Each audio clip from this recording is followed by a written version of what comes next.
All right, welcome everyone. Thanks for being patient with us. We took a break last week, but we are here and excited to discuss the rest of the Bad Batch. But first, I want to introduce our guests. We have over there, we've got Josiah, Hello there. and we've got Quinton.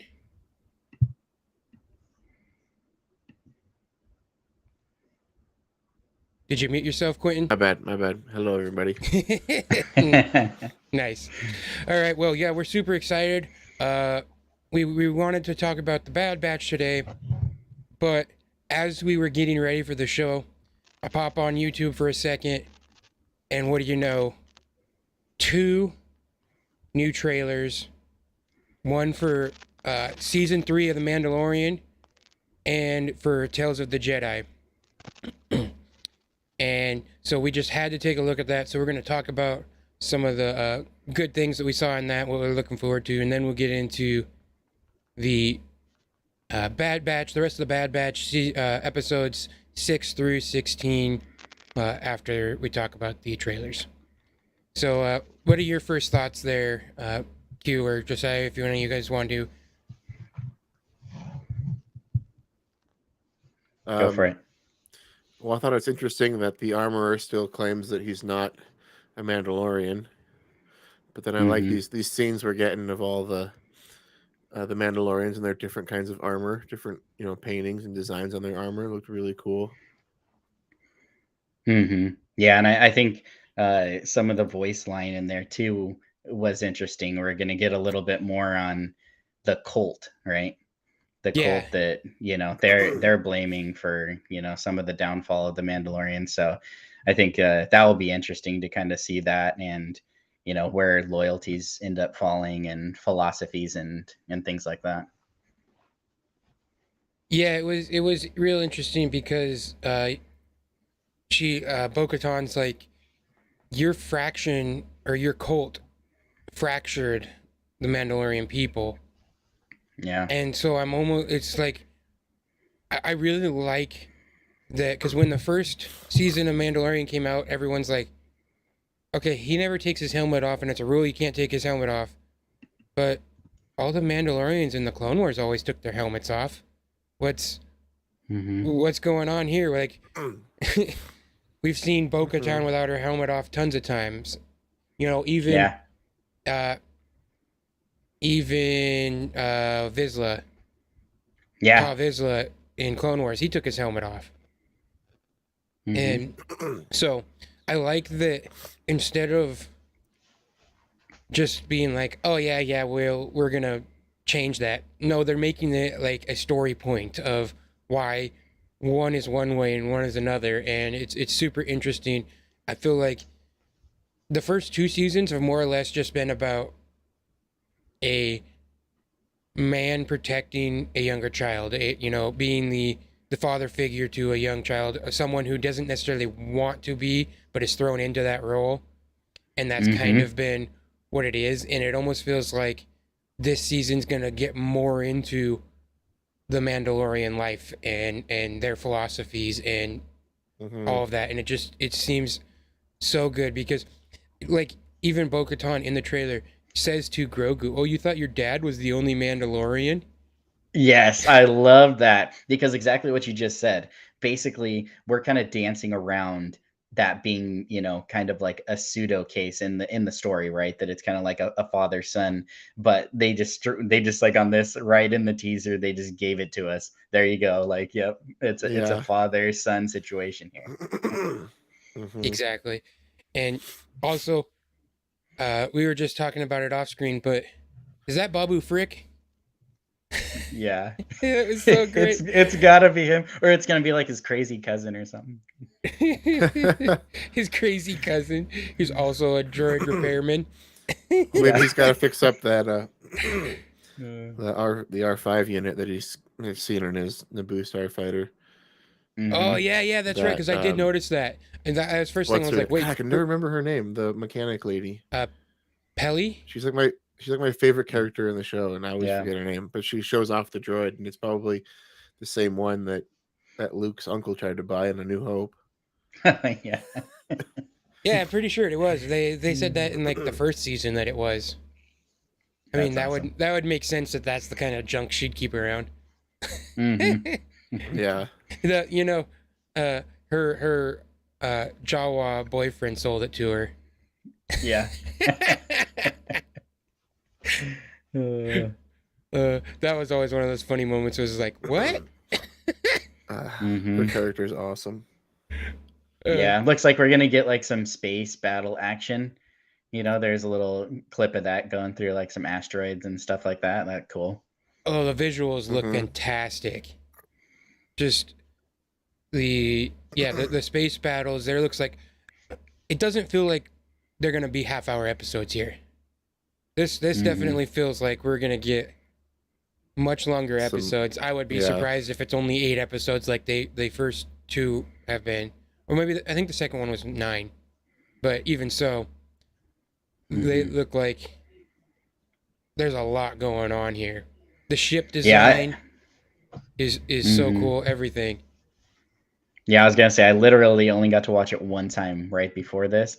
And did you guys get to see what that, whatever that piece was? Was it armor, whatever that was getting like forged in the middle of the teaser? Did you see what that was? Yeah, It was like round, kind of. Yeah, you can't really quite make it out. It's just, it is just round. You can't really tell what it is. Is it a kind of helmet interesting. Is it a helmet for Grogu? That's what I was thinking. Because it's kind of small, right? That would be so great. Somehow he has to fit his ears in there, but well, his ears can be folded in. Whatever, he could just push them down, and then they'll pop up into the helmet. Okay. Oh man. Haven't you seen like even Yoda's? His ears were pretty soft. It's mostly like if you want to think of it as real instead of a puppet, it's more like it's all cartilage. It's almost like a dog's ear. Like, you could squish your dog's ear down a little bit. Oh right, yeah. Not necessarily like comfortable always, but he could easily just like squish them down and put the helmet on, and they'd pop into their places where they need to go. And speaking of, now we're just rambling about dog's ears, but not that we have to jump over to this, but then the trailer for Tales of the Jedi, we get to see, speaking of floppy ears, we get to see some live action in cartoon animated form, but of Yaddle fighting. Yeah, I wasn't sure who that was, but I was like, if that's Yoda, he has hair. No, I think you're right though. That would be really cool. Because she's more mysterious than Yoda, like from what we get to see and hear from her. So yeah, because she was in Phantom Menace, and then after that was, I don't think you saw her again after the Phantom Menace. Yeah. So that would be interesting if you get more of that, and maybe they'll come up with like how Grogu came. Yeah. There you go. Yeah. Is Yaddle his mom? Oh man. This is all speculation. None of this is real. I really like that trailer for Tales of the Jedi though. I got super excited when I heard Count Dooku. Yeah. I'm excited to see some more of his backstory as a Jedi. And when they show it, he's talking to his young Padawan. Are we getting Master Dooku and Padawan Yes, Qui-Gon? that was most definitely Qui-Gon. That was most definitely right? Qui-Gon. And because you can even hear it. I wouldn't doubt if it's Liam Neeson, because I'm pretty sure you hear his voice in the trailer. And he says, Master, no. Yeah. And he loves Star Wars. Yeah. He led his voice to Clone Wars Season 6 when Yoda was training. So it's not like he hasn't done the animation before. And that's definitely Qui-Gon. I can see it. And it almost reminds me of the Qui-Gon book. And it almost is like one of the stories in the book where Qui-Gon is struggling with, like, okay, Dooku's going a little far here. What's Yeah. what's going on? And he's kind of conflicted with how far his master is willing to go. Mm-hmm. And Well, I plus think the line that Dooku says, "I want to bring peace and order to the galaxy," but peace, not he doesn't want to bring just peace. He wants to bring order. Now, to bring Mm-hmm. peace and order means control. yeah, Mm-hmm. yeah, that's and that's that where was he starts to lead towards the dark side, I believe. And that'll be a real that interesting scene one. was just 'Cause awesome to see his lightsaber, the curved hilt, just come out and boom, that blue blade. Oh, that was so cool. and we know Man, it that was amazing. Mace Windu's always like a stickler to the rules, and you get to see him, and I'm pretty sure that they're gonna, at the very least, have very big disagreements in the Yeah. show, even if they don't Mm-hmm. fight or anything, because at least from the Dooku book, Dooku just leaves. He leaves a Jedi, and it's almost 10 years before he becomes a Sith. Mm-hmm. Yeah, He doesn't go straight from he leaving the doesn't just Jedi. fall to the dark side when he leaves the Jedi. Right. Even in Attack of the Clones, Kiadu Mundi still assumes that he hasn't fallen to the dark side. He says, "Don't forget, He's an Padme. idealist. Yeah, he's a political idealist. He was once a Jedi, so assassination is not in Mhm. his nature." He's a political Mhm. idealist, So- not a murderer. So Not a they, murderer. yeah, like that's a good one. That's good. But yeah, you can totally see that Dooku, even from the Jedi standpoint, they didn't realize that he had turned, even by Attack of the Yeah. Clones. So that'll be interesting to see how this happens in Tales of the Jedi, because I wonder if Mace Windu, how their relationship goes, because when Windu walks out into the Colosseum, Dooku goes, "Hello, my old friend." Mm-hmm. So that would be kind of interesting, because I wonder if they're like good friends, but they never agree on anything. Yeah. You have one of those Yeah. friends I that thought you're the always hang same. out with, but are always Mhm. arguing with. Yeah. Well, there's I think. you're talking about Mace Windu, right? Yeah. Yeah. Sorry. Because there's a scene there in the trailer where they're fighting together, and then Windu has to tell Dooku to stand down from what looks like might be almost killing somebody. Yeah. Mm-hmm. What were you gonna say, Josiah? Sorry. Oh yeah. No, I was just gonna say yeah. Same. Like that whole scene at the Colosseum. That it's really interesting. The more times that you watch that and really like focus on both of their facial expressions, it is really interesting. So it'll be kind of cool to see them delve a little bit more into their interactions before, because like even Windu, like he like when he does like the side eye kind of look over to him, right? He has an interesting face, right? You know what I mean? Like Mm-hmm. it's like yeah, like you said, I thought it was really interesting their interactions in that one. So it'd be kind of cool to see how all of that ends up playing out. Yeah, and I think this show, because I can't remember what all the storylines were. Obviously, we know about the Ahsoka one, Ahsoka as, which I initially thought when I had read about this show that it was going to be like Ahsoka as a baby. And you do see Ahsoka as a baby to start, but it doesn't stay there. Yeah. And this is also interesting because they call it original shorts. So I'm not sure how long they're going to be, but there's only 6 episodes too. And obviously we know one of them's about Ahsoka. I hope they're not Every too short, episode- because I feel like we saw everything from Ahsoka, from the Ahsoka story, basically. I hope they're not too short. If every single one is about somebody different, I hope they're at least a half an hour long, because I want to see more than 30 minutes of that Count Dooku one. Oh yeah, for sure. And then I was kind of wondering what it was going to be about, when we first got like the teaser and it was like showing Ahsoka as a kid and stuff. And so I was kind of imagining maybe that being where it was kind of focusing. But this one, like it just dives us right in with Anakin. So then when I saw that, same thing, like I need more than like 15 minutes. If they're going to be going from her like as a child all the way through training with Anakin and stuff, like, oh man. I think they're going further than that. Because at the end, Yeah. she's fighting an Inquisitor Yeah. at the end of the trailer. And that new Inquisitor Yes, looks scary. Like, That was that pretty is cool. nuts.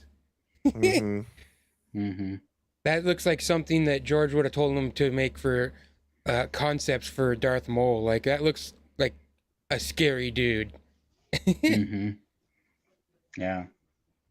And it almost looks like the way Ahsoka looks when he says that, "Who might you be?" It looks very much like she's post season 7 Clone Wars Ahsoka. Yeah. Her character model.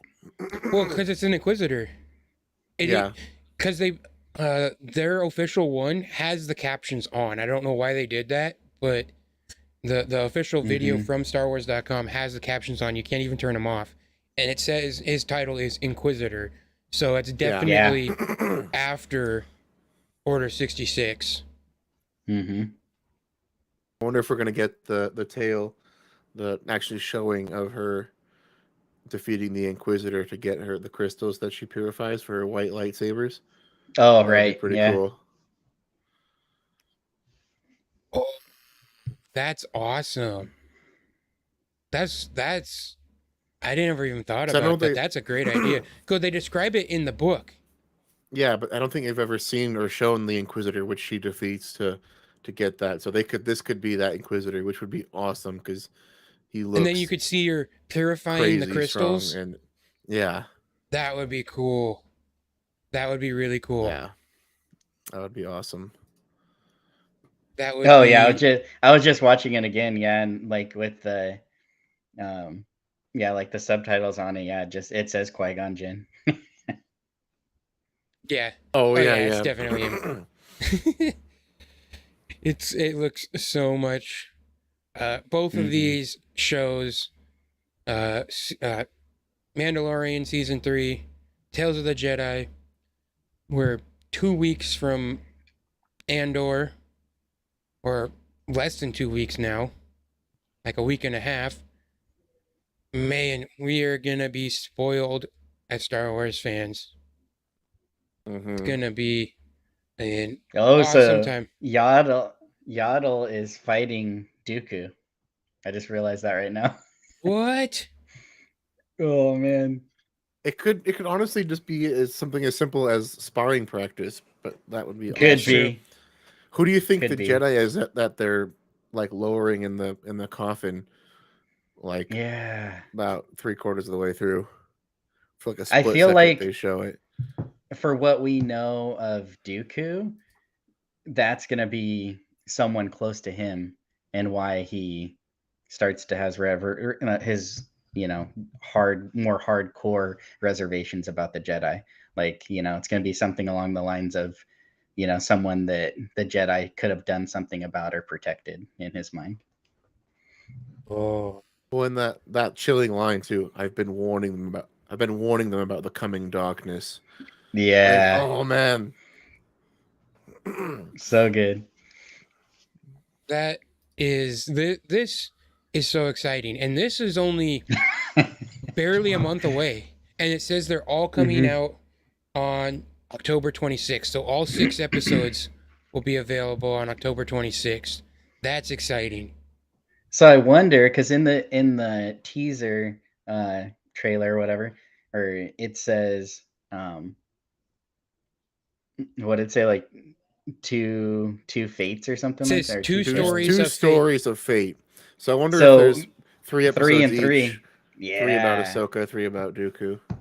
That's acceptable to me. And it's kind of interesting to me that they're focusing on these 2 characters, because if you think about it, they both kind of have similar paths in that they see the hypocrisy in the Jedi and just how they react differently to those 2 situations. Yeah. That's why it says 2 stories of fate, and the next line is 1 destiny. Mm-hmm. That's Man, it makes you think like Dooku could have been. Ah, I wish he had a redemption arc now. Oh Dooku. man. Like Dooku when he's a Jedi is awesome. Yeah. you know, because I'm excited for it. he's just like Qui-Gon. Even actually, he's more than Qui-Gon would do. Even he's It's weird because he's almost like a stickler for the rules, and then he becomes super like, no, these rules have been wrong this whole time, and then oh, and then he goes a little Man, it too looks so far with good. that knowledge. Man, and like the animation, like Yeah. it just looks so good. anymore that their animation is so good that you don't even care what that the story's in animation anymore. Yeah. It was like, okay, when you first saw Clone Wars, you'd be like, okay, well, that don't look great. But anymore, it's like, who cares? This is good Star Wars. Yeah. Yeah. No, The animation doesn't take away fantastic. from anything. Also, there's a split second of Bail Organa. Yeah. Yep. I'm totally thinking we're gonna get post episode 3, post Order 66. Yeah, that's where he shows up, where he tells Ahsoka. Yeah, that fits exactly with the Inquisitor, our theory about the Inquisitor and her purifying the crystals, because right after that in the book, she goes to Bail Organa and becomes Fulcrum. The Fulcrum, the spy for the rebels. Yeah. Yep. That and then like that in the Ahsoka book, like it definitely, you get to see the connection there between them two and doing work together for the better good. So yeah, that's awesome. I am so excited for this. I'm more excited now that we've had our discussion than I was after watching it. I was super excited. That's what I was just gonna say too. Now I'm like way more hype. Oh man, I can't wait. But we only have to wait barely a month and a half, and it's gonna be a pretty easy wait considering we're gonna have Andor new episodes all the way every week through there. So, I mean, honestly, now I really want a Dooku lightsaber hilt, but with the blue blade. Like that would be awesome. That would be amazing. Yeah, his hilt is one of the most unique and one of the coolest. Well, it's actually designed that way specifically. It's for a fighting style that when you thrust with it, it puts the blade more straight with your thrust because of the tilted handle. Because think about it, if you like stretch your arm out, the lightsaber would be pointing kind of upwards, right? But because of the tilted blade or tilted hilt, the blade's out straight. It's actually it's an aggressive fighting style, but it's actually a accurate design for that kind of fighting. That's cool. Well, we've now been on for more than 20 minutes, and we haven't even got to our main topic for the day. But that's okay. We were all surprised with new stuff, new trailers. I like watching trailers, but I don't know. Have either of you guys watched that 9-minute special on Andor? That's on Disney not Plus. really. See, I saw it there, and I heard people talking about it, but I'm also like, okay, the show is so close. Yeah. That I don't really need 9 minutes of stuff, and I especially if a lot of it might be from later in the show, I don't want to be spoiled at all. Like, so if a show's far away, I'll watch the trailers. But we're like 2 weeks away. I don't need to watch a 9-minute trailer for the show. I'm like, I'm gonna be watching it, so I just don't want to be spoiled.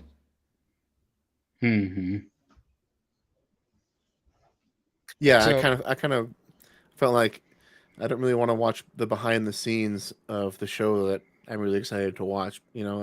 I definitely want to watch it, and I'll definitely watch it afterwards. But but it got me kind of thinking. Like, I wonder if.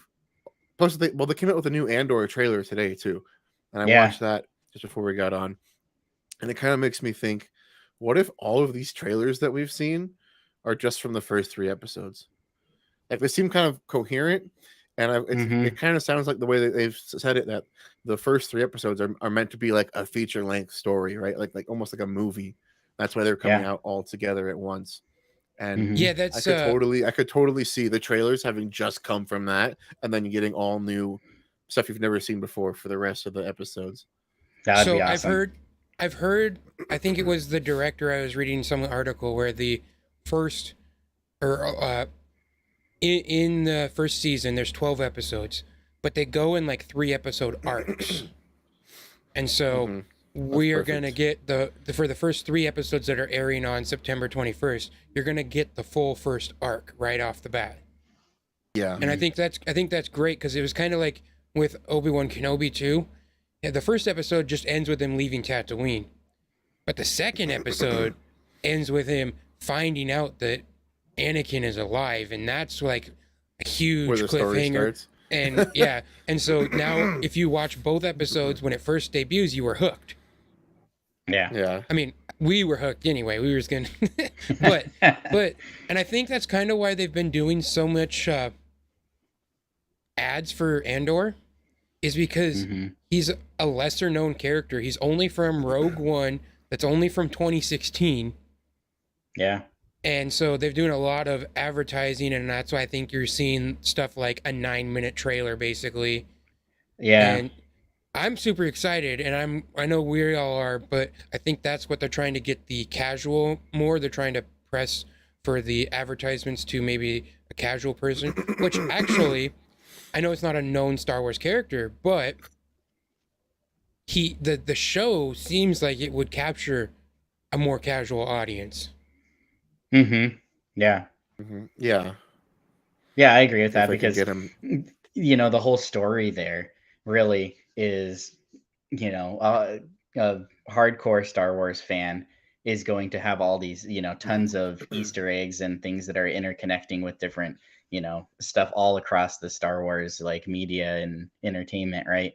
But I think the actual story of it, like, it doesn't even have to be in Star Wars. It could be really any time, during World War II or whatever. Like, this is a very kind of similar story that you could kind of place anywhere, and it'd be like, intriguing and interesting, mysterious, suspenseful. So I think, I totally agree with that. It's a great one for people to jump into, and you don't have to specifically know all these characters and their backstory to enjoy it.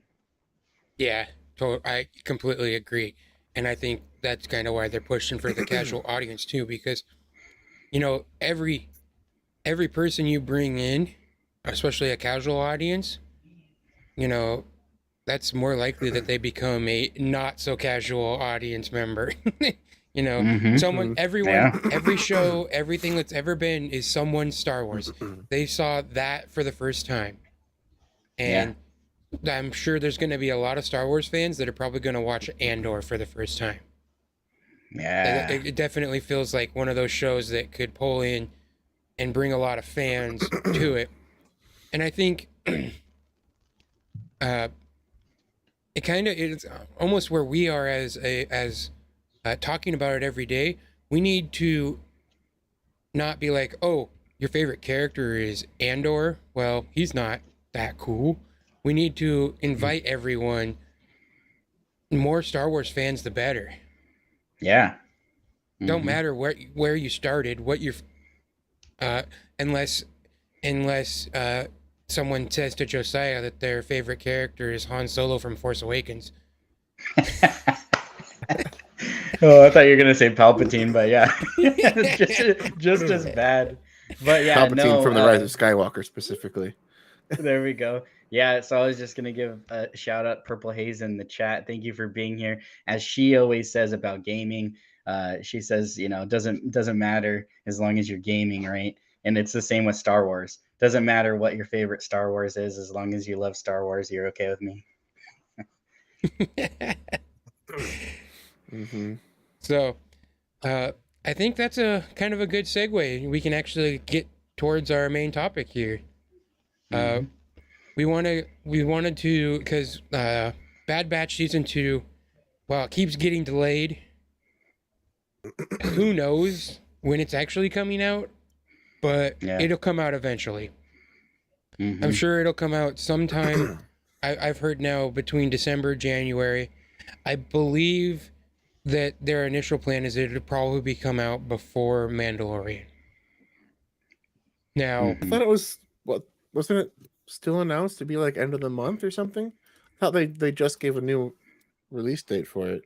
no, that was like it was like Disney Plus Australia that still listed it as September 26th. Yeah. But and if you go to it on their website, you go to the Bad Batch, it says new season coming soon to Disney Plus. It doesn't give a date, it just says it's on the Bad Batch main screen. Yeah. So, which could be interesting now, since we were talking about Tales of the Jedi. You know, that actually might play some sort of role in connections across, because now we have, like, you know, Ahsoka's kind of story, including Rex, right? Who's you know, is a big character in Bad Batch as well. So, you know, there could have been something as far as storylines and what Disney wanted to the audience to learn first or see first, surprise wise or anything like that. That could actually have played some sort of role. I think more or less they just don't want to overlap it with any other things coming out, especially that too. I think they can overlap Star Wars and Marvel somewhat, but also they noted that Miss Marvel had one of the worst views because it was airing the same time that Obi-Wan was. And to be completely honest, Miss Marvel was one of the better shows, I thought, of the new Marvel TV shows. And but apparently it got a lot less views because it was airing same time as Obi-Wan. So I don't think they want to force those ones together. And especially I think they're probably thinking we don't want to overlap Star Wars with Star Wars. We don't want the Bad Batch coming out when Andor is coming out. Yeah, that's true. But Sendit O'Reilly just said, I read a lot of speculation that the reason why Tales of the Jedi is now being released is because of the delay in the Bad Batch. And yeah, that's definitely possible. I mean, all of, you know, especially like the animated shows and things like that, they probably have, you know, animated stuff like done that we don't even know about. And, you know, just as a business, they're thinking where to strategically place this to, you know, to keep members and, you know, keep subscription base high and things like that. And yeah, so I would totally, if I found out that was the truth, I would totally, you know, I would totally see why they would do something like that. Like, I mean, okay, let's throw something in there. As a Star Wars and Marvel fan, Disney Plus is like the only streaming service that it's a must-have for me. It's and the way they do it with the weekly releases, it keeps you having to keep that subscription because you know everything is coming out every week, and then there's a new show next month, and then there's a new show the month after, and it's just continually. There's always new content. And it's, again, Star Wars and Marvel. It's the content that you want to see. Like, I feel like Netflix is great. They do a lot of content. They throw a lot of it out there. But then again, at the same time, a lot of it's just like a random TV show. I generally don't just watch random TV shows. I mean, I do sometimes, but it's not like, okay, this has no relation to anything that I like, or it's you know. This isn't Star Wars or Marvel, so I'm not going to watch Basically. it. Well, that's not exactly what I mean, but more along the lines of just, you know, it doesn't, there's no continuous story that I'm trying to keep up with, and so all that, yeah.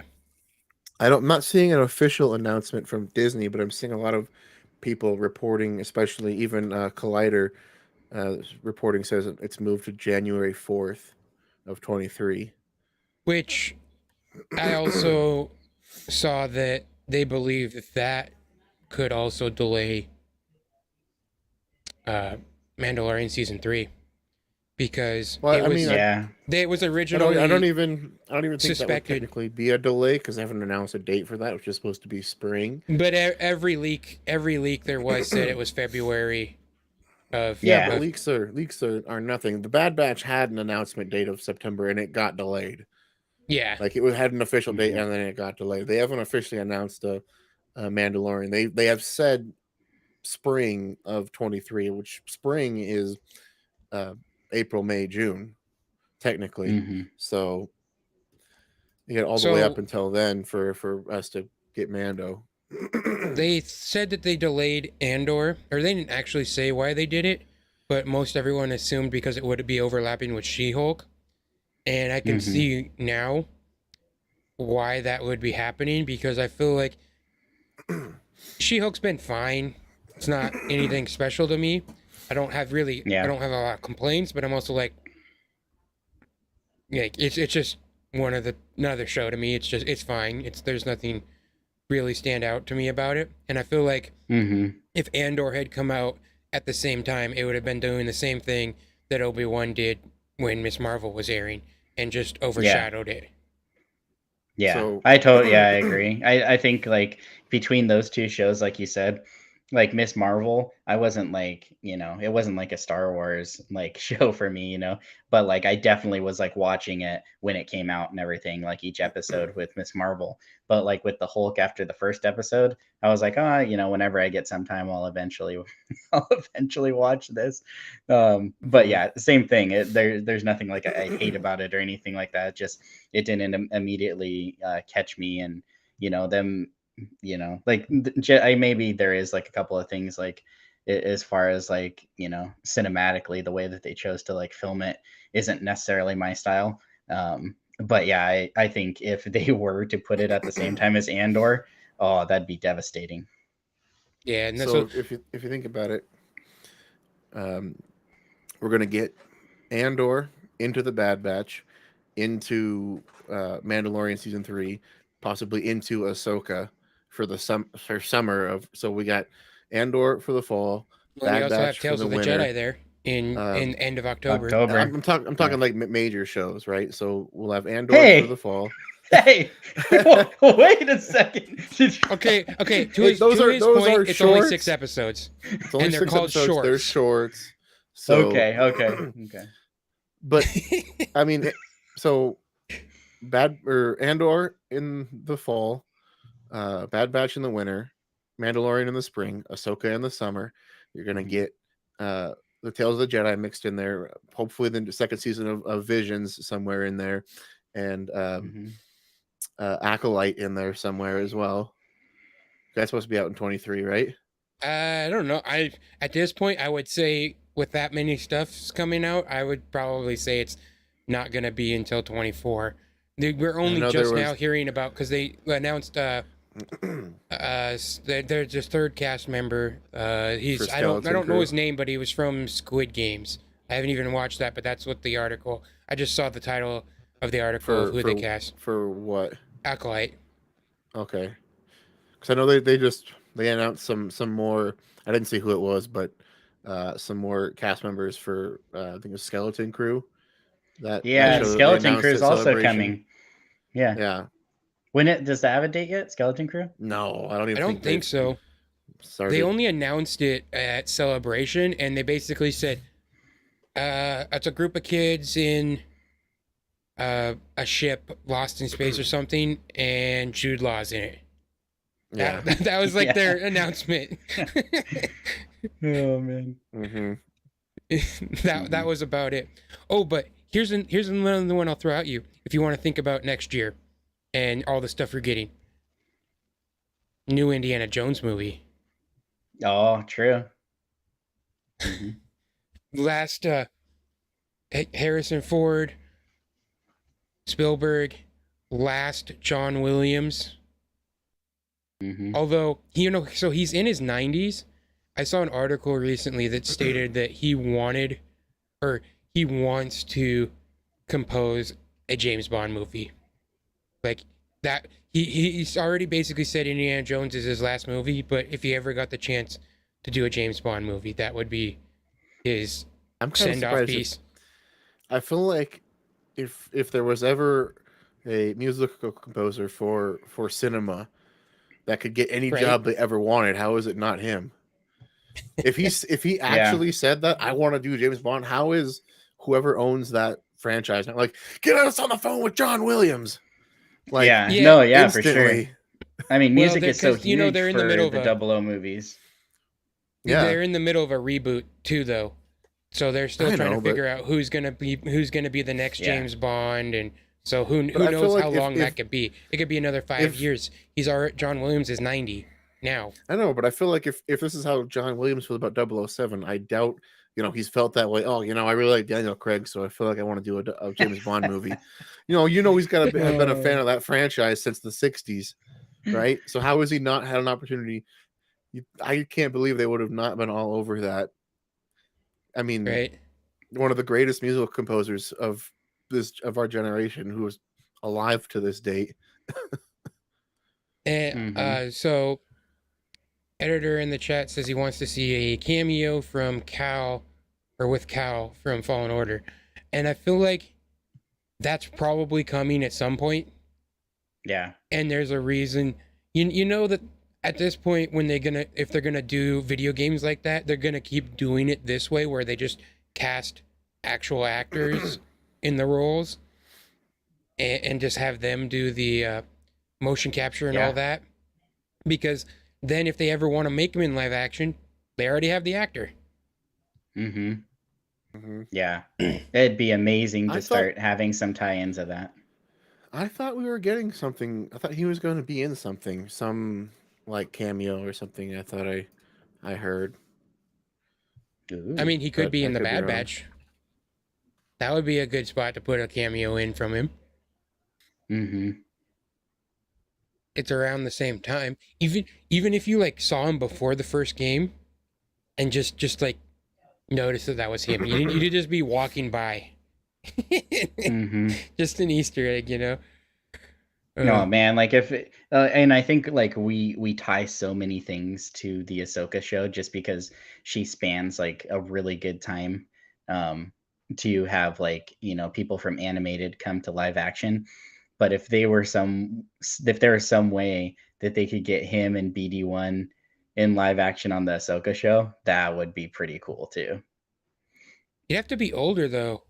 I don't know if I feel like he's perfect for a cameo in Andor. That's like the perfect timeline.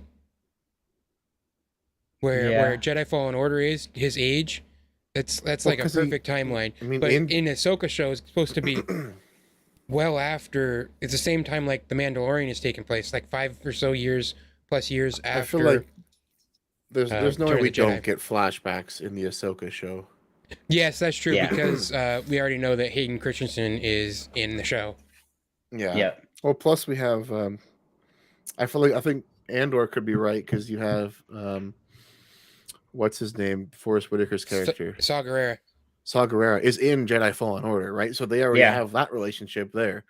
Yeah. So I could totally see him coming up somewhere in the end, even if it's just a cameo, right? Yeah, I Like, could see that, but I think what editor just said, I totally agree with that he doesn't necessarily fit with the story of Andor, and because that is true, because we're focusing on a bunch of people who like aren't Force sensitive, aren't Jedi or anything. It's kind of like, so I guess I could that might take a bit of wind out of the sails. Yes and no, because the rebellion also, like we saw in Obi-Wan, kind of stems from just people helping others, helping along, the whole establishment of the path, helping Force sensitives get safe. So I think that's where I'm thinking that, because it's obviously it's not going to focus on him. We're not going to be like, all right, this is the Cal Kestis episode, but we might get a cameo of him in there somewhere. Even if he's like just somebody out talking to Saw, even if like Cassian is doing a mission for Saw Gerrera and he just happens to be standing there as well and talking to Gerrera or something. For a cameo anyway, he could fit. I don't think he's going to be, like you said, he's not going to get an episode. But we could totally see I could see a cameo there. He gets injured somehow. he gets injured somehow in the episode, Just pops and then he's the- like, BD1 stim kit. Oh man. Speaking of BD1, Oh yeah, Ooh. I'm so jealous. Nice. got the Lego for it. Just got Yeah. that. Nice. Okay, well, I think we've been going for 45 minutes now. We still And haven't we talked haven't about e- Bad Batch. We still haven't talked about Bad Batch, and we have like 10 episodes to talk about. Okay. All right. So let's start with the Bad Batch. See, we left off at season 5, or episode 5, and so episode 6 is called Decommissioned. And so we start off. We see Ahsoka learning to use the bow, and she's Ahsoka. Omega. It's with an A. It ends with an A.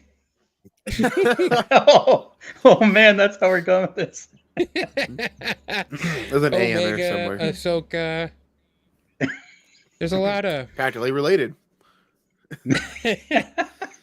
I mean, Omega, Boba.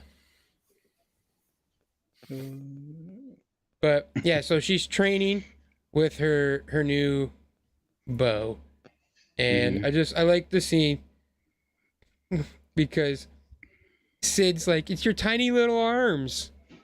You gotta get that. You gotta work on your strength there.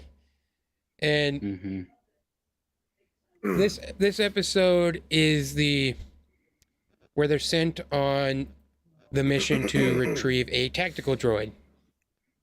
And I think this is one of the central episodes for what they need to be doing. They're still learning the Bad Batch because they're soldiers, they're clones. They've just fought a war. That's what they were bred to do, and they don't really have an idea of what an actual life is. Right. Mm-hmm. And so, or they just follow orders, they're just still trying to figure out if they need to, or the right decisions to make. They're also learning that. And so they are sent to retrieve the Separatist tactical droid. And this is where we get to see the Martez sisters. Yeah.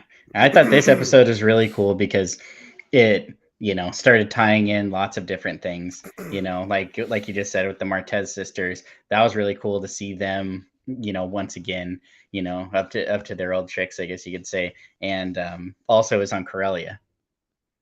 Right. So Yes. then, we get the, like the connection with Solo and everything. We got to see Corellia a lot in Solo. So this was kind of cool to see that once again. And I thought is interesting because they say in this episode, why would anybody care about this, right? About this tactical droid, and they bring up that the tactical droids were very smart and very good at fighting clone armies, and that's what the Empire consisted of at that time, was the clones still. So somebody out there was looking for, and that's why the Empire is decommissioning and destroying all this stuff, all these records. And somebody out there wants to get their hands on it, possibly to learn ways to fight against the Empire.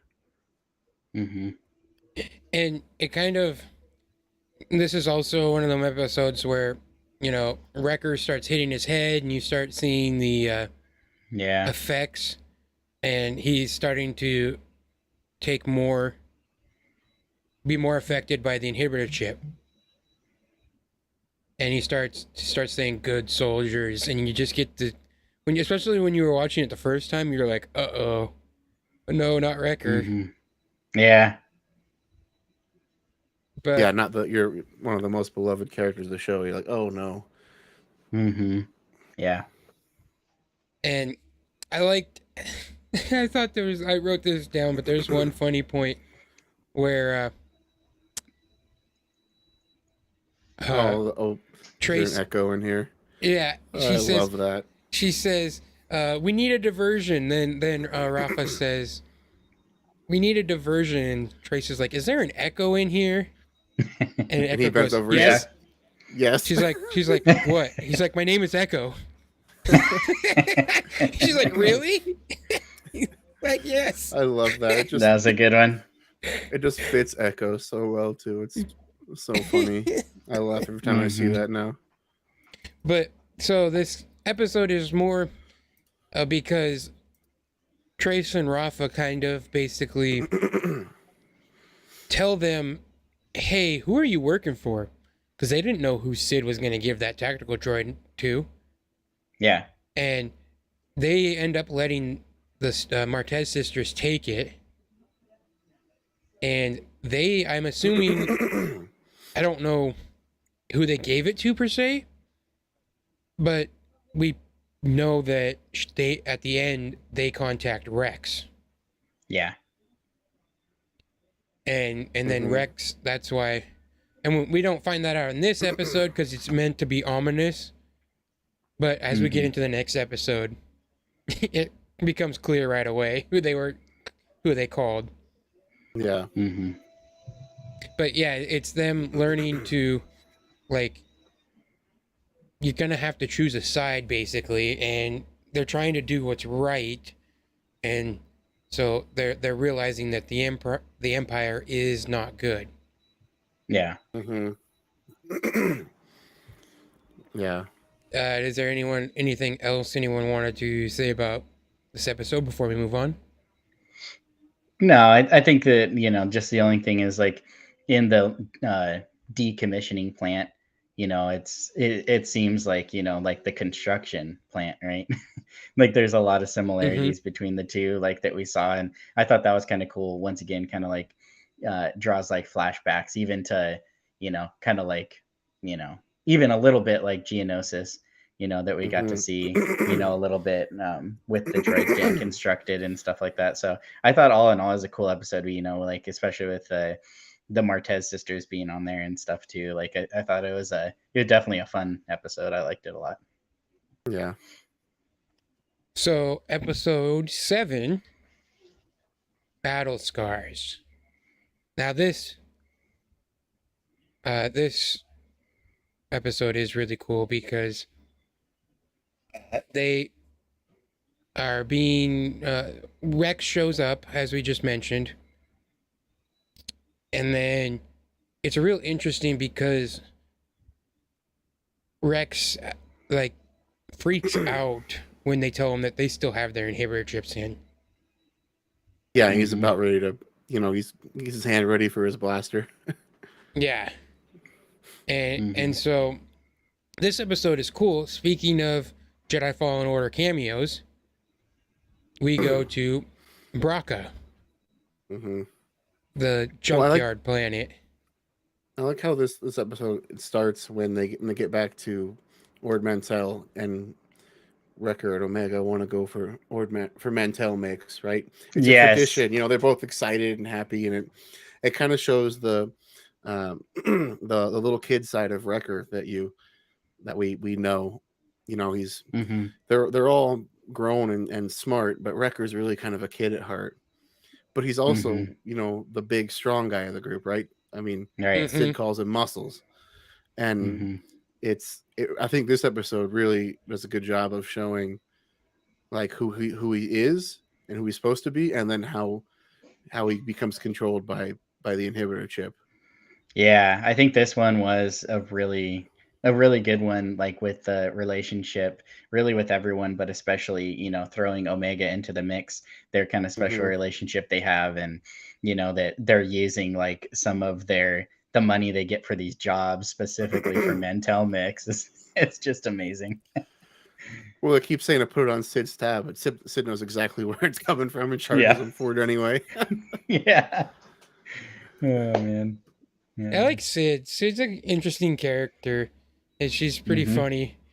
Because you're like not sure if she's good, not sure if she's definitely shady. So Mantell mix just looks like a desserty kind of chocolate or caramel popcorn, doesn't it?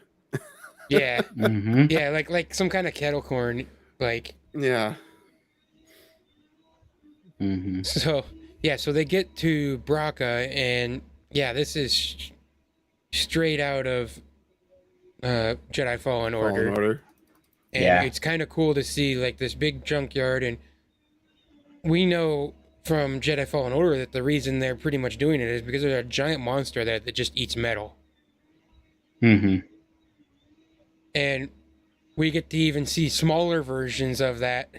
One's trying to eat Wrecker. Yeah. Mhm. Mm-hmm. And I like Rex just runs around in his old gear, like, I don't notice. Right. Well, and he's got you see it there when they land. He's rolling around in a Y-wing. Mm-hmm. That's his ship. Yeah. Mm-hmm. It's Yeah. pretty cool. Yeah, hey, But- quick, just shout out everybody in the chat. Thanks for being with us. So I saw Samuel on jump in here, and Cloud Gaming Dad too. Good to see you guys. Thanks for being here. Mm-hmm. Yeah, thanks, guys. Yeah, so they're going into the ship, and I think it's funny because they're basically Rex is just taking them to where Ahsoka did it to him. Yes, it's the place he knows it can be done. Yeah, Mm-hmm. and I like earlier they're like, "Have you done this before?" And he's like, "Well, I had help," or he said, "It was done to me. I haven't done it." Basically, Yeah. something like that. I can't remember what the exact words were. I love that Wrecker is scared of heights. Like that's awesome. The big strong guy, is supposed to be tough and he scared of heights. Like something, it's just great. It's something you can relate to. Yeah, right. So, and then they're going out through the ship. Wrecker gets almost eaten by the like a mini version of the ship eaters. I don't know what they're called. I probably should. Terrible Star Wars nerd. So, but it's just interesting this world building, because when you start to see it in all these different projects, Mm-hmm.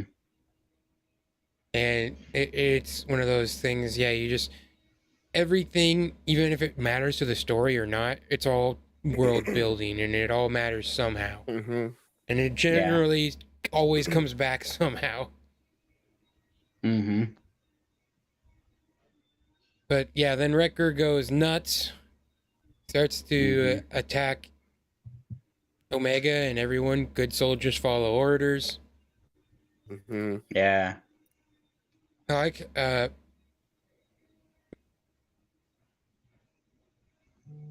he gets stunned by Rex. I was talking about Go ahead. earlier that he's this big cuddly kid, but when he's not himself, he's kind of a scary guy, right? He easily takes out anybody on that team, like in a fight. Mm-hmm. And so Yeah. it's like it's not the person that he is, because he's the big kid at heart, but when he's being controlled, he's dangerous and he's strong and he's powerful. Mm-hmm. Yeah, and I think this is, kind of, we were already talking about, this episode really building out his character and stuff too, because of what we know ends up happening at the end. And I know when we had watched this all together, when it first came out and stuff, I had told you guys, but just for everybody in chat and stuff watching too, it was really funny because if you don't know, my son Hezekiah, Wrecker is his favorite character. So he just loves Wrecker, which is understandable, based on his character, right? But anyways, on this episode, my wife was like, "Oh no," and she was like all worried about Wrecker, as soon as he started turning bad and turning against everybody. And it was just hilarious because my son's watching all the episodes multiple times, right?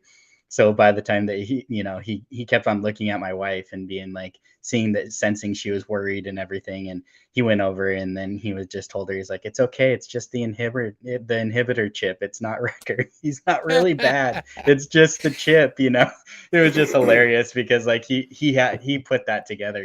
He's like, he's not really bad. It's just the inhibitor chips making him do it. That's great. Yeah. I thought you maybe as a kid you might be afraid because it's like, oh, you have your big cuddly guy, but now he's turning to try and hurt you, and you can realize he can be a scary dude. Yeah. He got his like Yeah, cloudy eye. Yeah. but you can see that like even Omega never once thought that he was a bad guy, and once they they do the operation to get it out, she refuses to leave his side. Yeah. That's her buddy. She's not going anywhere. Yeah, Yeah. and then he apologizes to her afterwards, and she goes, "It's okay. I know it wasn't you," and then offers him the Mantel mix.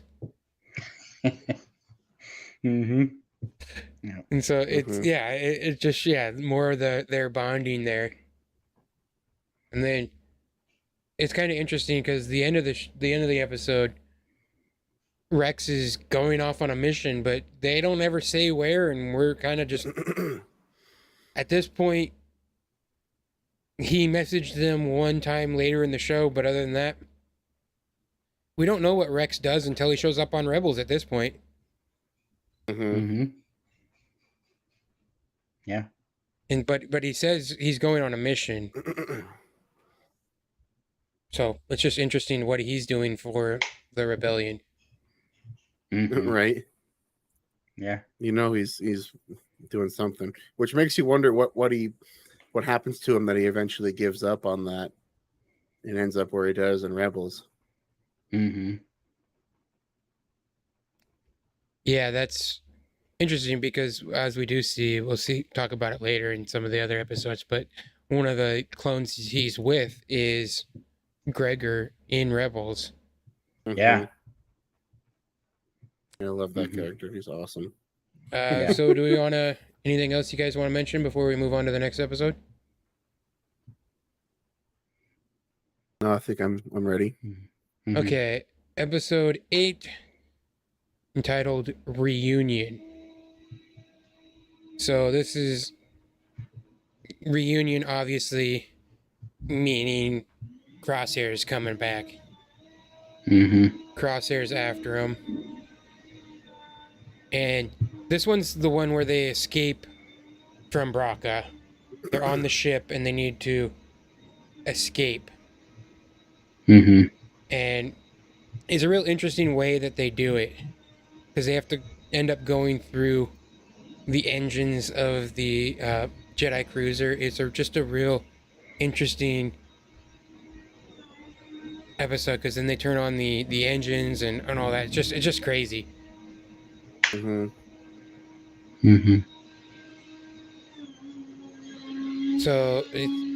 some of the Braca crew scalpers or scrappers, find them. They report them. That's where Crosshair gets them, and he goes after them. And it's one of those interesting ones. I think most of the episode it doesn't really get. There's not like a whole lot to talk about until towards the end when they're about to escape. And Cad Bane shows up. Yeah. And Toto. And they have the standoff. That scene is so cool. You totally feel which they kind of did again in the Boba Fett show now. Yeah. With Cad Bane. But this was a interesting one because he's facing off versus Hunter. You'd think, well, Hunter could stand a chance against him. And it just shows how good Cad Bane is. Yeah. Right. How fast he really is. Yeah. Yeah, and it's interesting just from the chat real quick. Samuel Allen said, love that scene when Rex and Hunter said goodbye and then he disappears into the mist. Yeah, I think, animated or not, like they have some amazing sequences and scenes in their animated shows that, just give you the chills. Like that's definitely one of them. It was an amazing scene. And then now talking about this scene where they have the standoff, same thing. I love when they jump back and you see, like kind of like wide angle of them at the standoff. Oh man, it's an awesome scene too. Yeah, it almost feels like it should have Yeah, for sure. Mm-hmm. Some good old Clint Eastwood standoff. But Mm-hmm. one of the things I really loved about this is a huge Easter egg. But when Mm-hmm. Hunter comes back online, it Mm-hmm. is one of my favorite scenes in the entire Yeah. show Yes. because you hear the dirt of him recharging, like his shield The power. recharging Yeah. from Yep. Republic Commando, and then Yeah. when they drag him into the ship, it's all first person. You even Mm-hmm. have the reticle there. Yep. It's The one of heads-up those. display. Yeah, Mm-hmm. it is so cool. Yeah, I it's was totally like Republic Commando. I was It's such a totally unique angle too to be showing this. Mm-hmm. And yeah. yeah, I remember when I first saw it, just how crazy. Was And totally nerding out on this. it's not the first Republic Commando Easter egg, and it's not the last either. And I think that's one thing I love about this show is they've definitely dove into that lore a little bit there with that. And we loved that game growing up. I played that game a Yeah. ton when I Yeah, was Big growing time. up. So that's a huge Easter egg that I'm I wish all we could get a for. remaster of that. I know. That would be amazing. And yeah, to have like a full remaster. Did you notice the other Easter eggs in the show from that game, Josiah?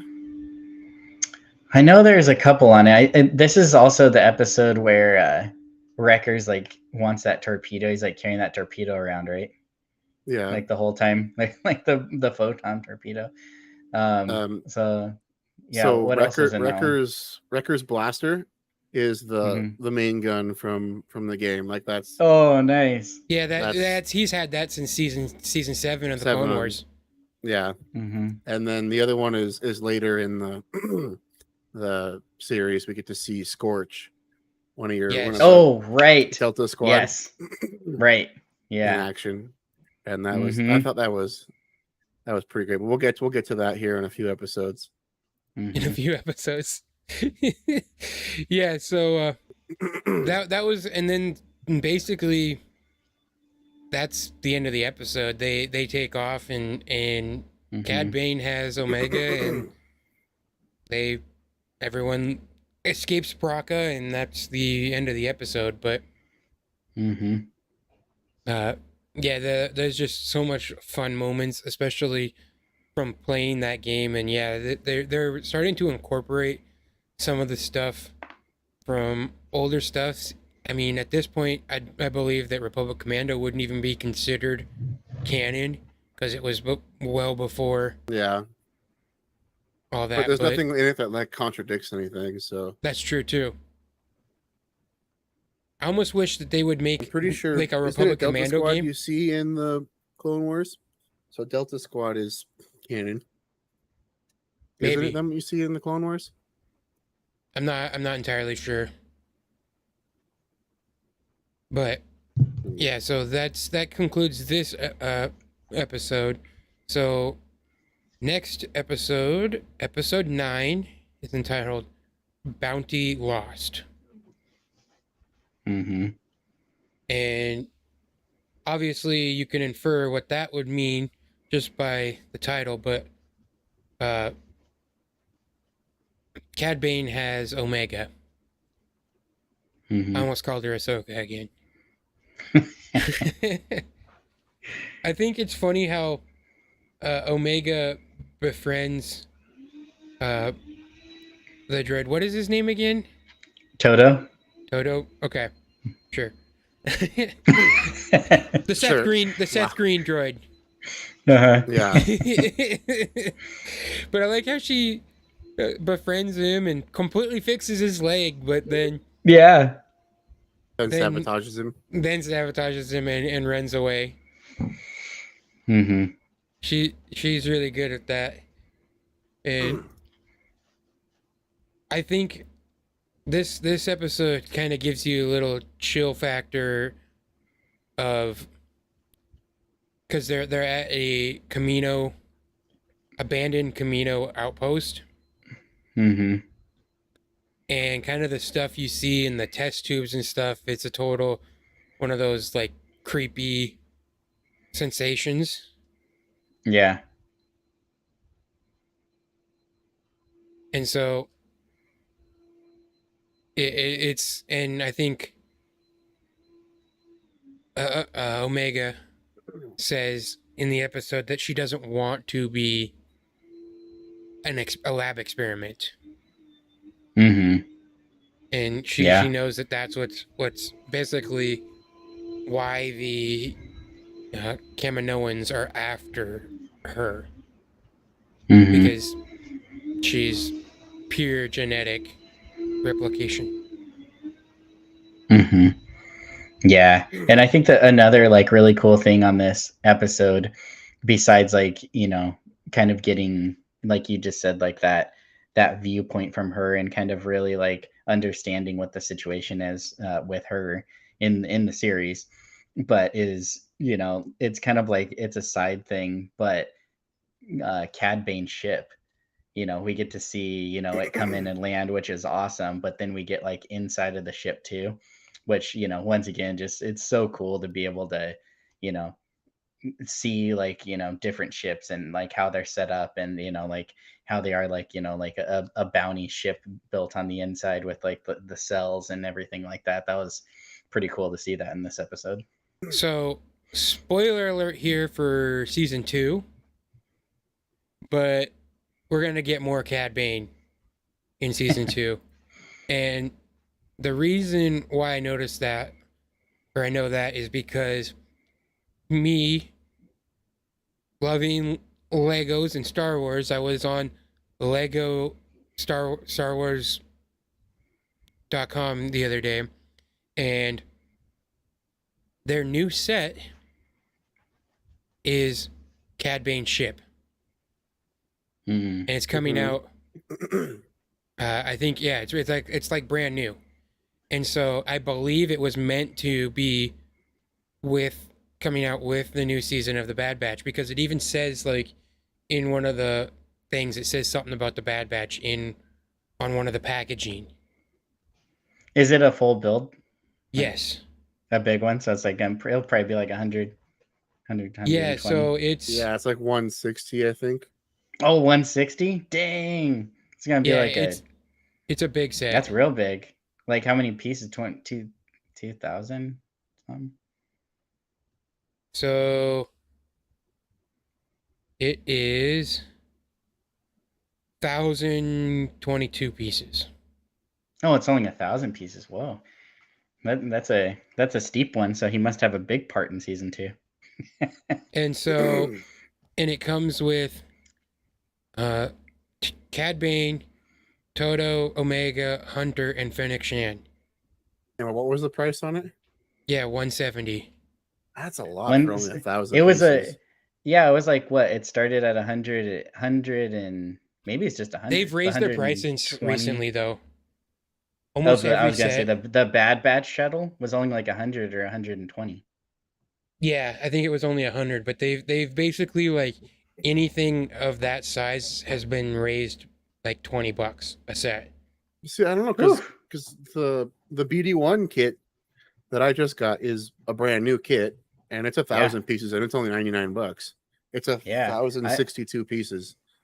Yeah, that's and what I was it's only thinking. $100. Usually it's like 100 every 1,000.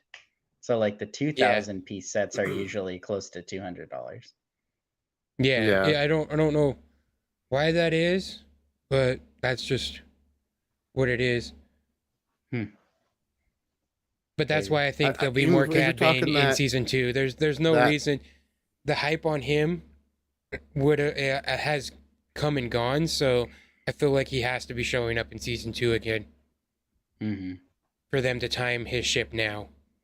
I feel like, man, for that kind of price, there's so many other Star Wars Legos that I want. Yeah. Like the I can't think of it. The small Imperial Star Destroyer, the one from Rebels, Imperial Light Cruiser. That's only 160. I think the reason why this one might be more is because it does have the action, because his engine kind of tilts down when he lands, and you're able to do that with this set. So the Bad Batch shuttle on the Lego website is only $100. Yeah. So like I feel like that should be the one that's more money, But I will also say if Cad Banes has Omega, that's a big selling point. Oh yeah. So Yeah. that could be a big thing. But yeah, as because far they as like price they goes, like to do the minifigures as collectible items. yeah, I was gonna say Yeah. the cheaper AT-AT one, so like not the ultimate collector one, but just I don't even have that one, the AT-AT one, and that's like 160. So Yeah, like and you can tell that's cheaper I know than they've raised their prices, because some of these sets I've looked at for a long time, because the Republic gunship when it came out was only 350. It's now 400. The AT-AT that you're talking about, it's 169 now.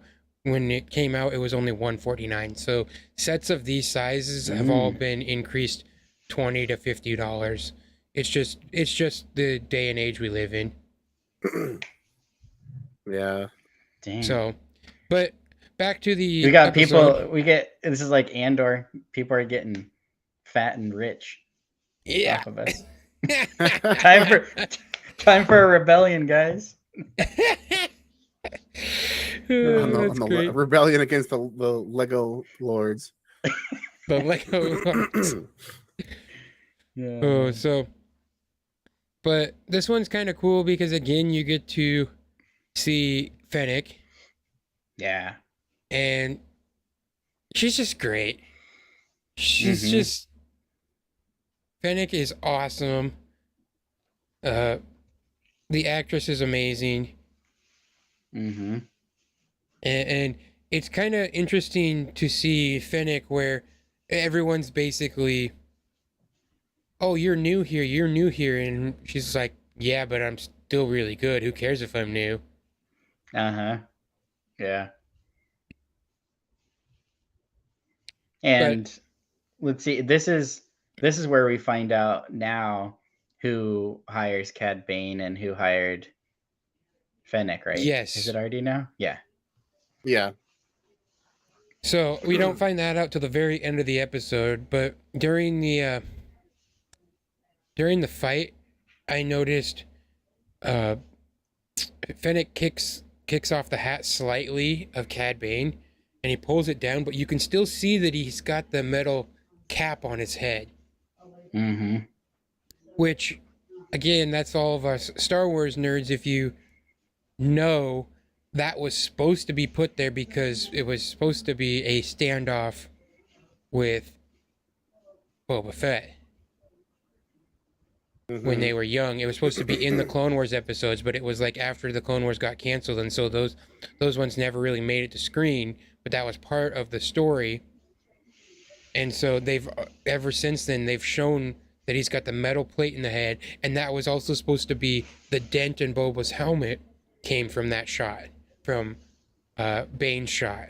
That was the whole point. But so they've for us fans like that have known about that, it's basically a wink that, hey, yeah, that still happened. It happened, but we never really got to show it, but it happened. Yeah. Because even in the Boba Fett show, when they have their face off, he still has the plate on his head. Yeah.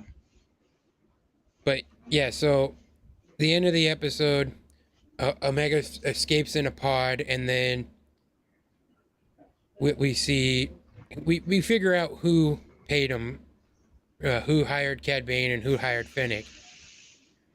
And I liked how Fennec was hired to be the good guy here. That just yeah. And I think she even tries to say it like, what did she say? She says some line, I feel like, in this one that's like something along the lines of like, I'm trying to help you, or something like that. She says you should be thankful that I'm here, or something like that. Yeah, or something along those lines, but kind of giving you that hint that she's not quote unquote the bad guy. Yeah. And so yeah, we see that Lama Su is the one that is hired Cad Bane, and Nala Se, who Omega was her assistant, she's the one that hired Fennec just to keep her Omega out of the hands of Lama Su, because she knows the experiments that she's going to run on, but that they will eventually run on Omega. Mm-hmm. All right, I think that pretty much covers that episode. I know we got a little sidetracked with some Lego talk there, but that's pretty much it was about Cad Bane's we're starting, so that's fair. Yeah, fair enough.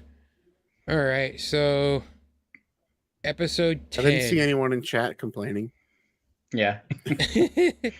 Episode 10, Common Ground.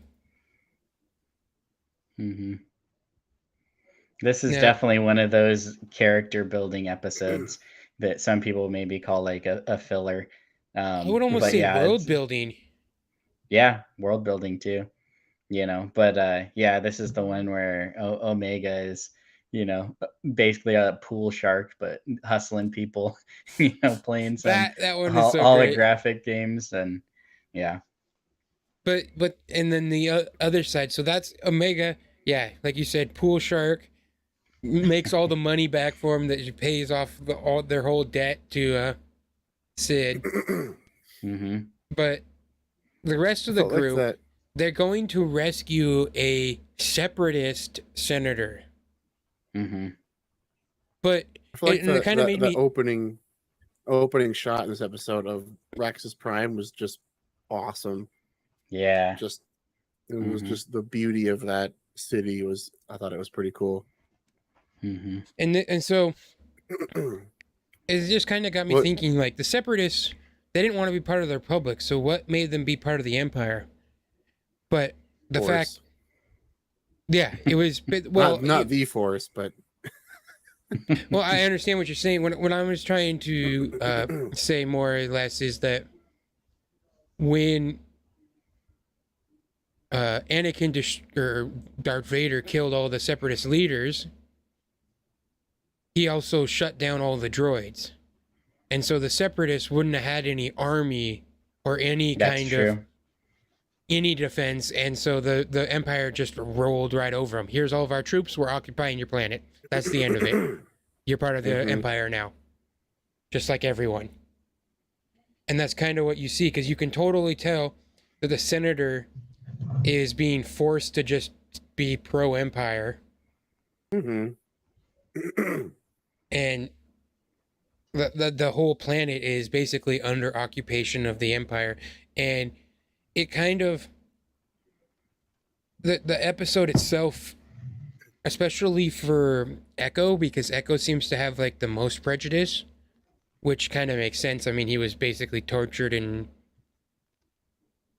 held captive, destroyed by the separatists for years. And so, but he seems to have this prejudice against the separatists regardless of what's going on. And the episode kind of demonstrates that the whole world is changing, and these people who you thought were your enemies really aren't. And it's more showing that the whole war you fought was really just a joke. It was just a lie. It was a lie. It was a sick joke by the Emperor to destroy the Jedi and to gain ultimate power. Yeah, it was really the enemy the whole time has been the Empire, even though they've just been formed and they're just taking over. Yeah, from the very start of the war, it was the Emperor of this empire that had tricked both sides into the fight. And so, that's what this episode is. It's more of just, again, like I said, the world building and showing that this planet's under occupation. They're being tortured. The senator is being forced to just say whatever the Empire says is right, even if that's not what they agree with. And so that's what you kind of start to see Echo realizing and the whole group realizing the kind of world that they're living in now is not the same as it was a few months ago. Yeah. Mm-hmm. Well, and I think this episode, it kind of shows them going back to stunning all the clones instead of shooting them, especially after the things they've learned in the past few episodes of them being under control of inhibitor chips, and it's not their fault the way that they're acting, that they're following these orders, and so they kind of go back to that idea of not killing their brothers, but instead just stunning them using stun grenades and have their blasters set to stun. Yeah. Yeah, I kind of find that interesting because they're all just stunning them, but they're using live fire on them. So I think it's kind of interesting how that is. And we kind of learn more about it in the following episodes when they're being phased out. Yeah. And so, this episode, just is more of like the world building, showing what's going on in the galaxy, how a separatist planet is being treated by the Empire.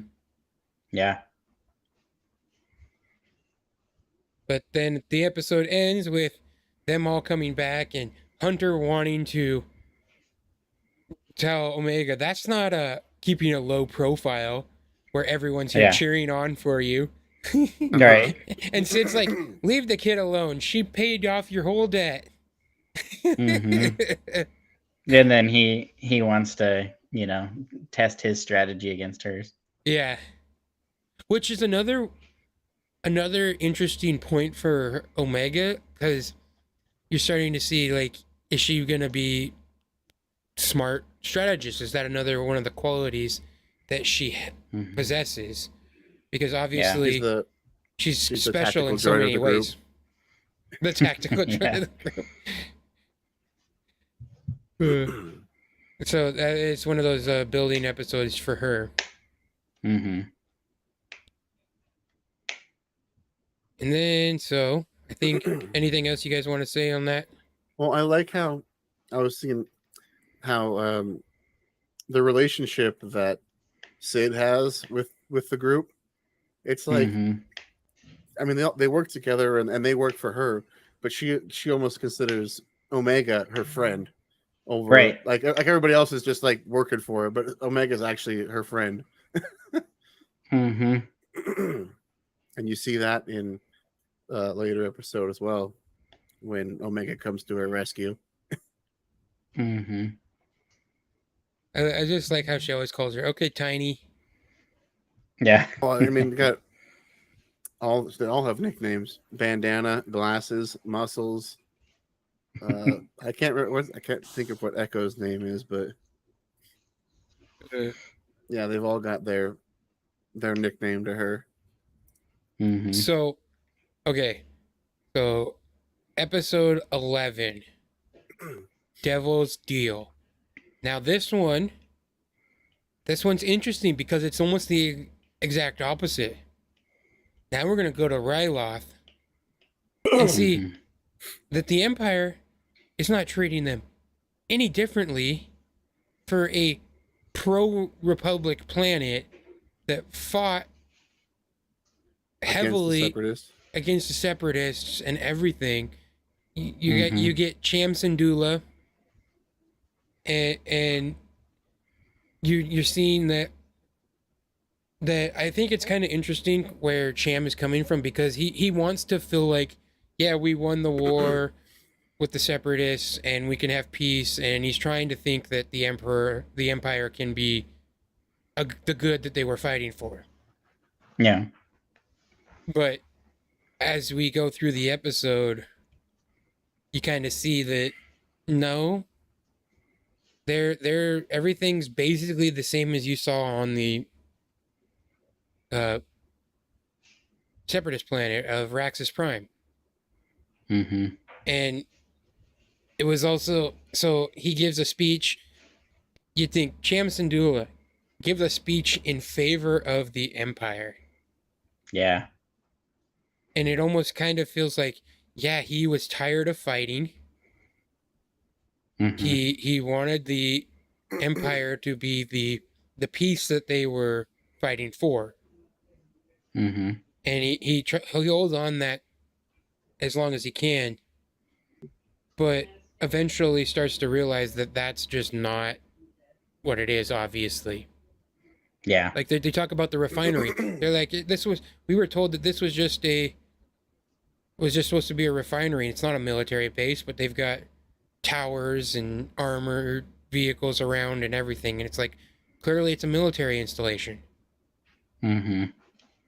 Well, not only just that, but it's a refinery. They're just here to they're here to strip the planet of its resources. That's what the Empire did for Yes.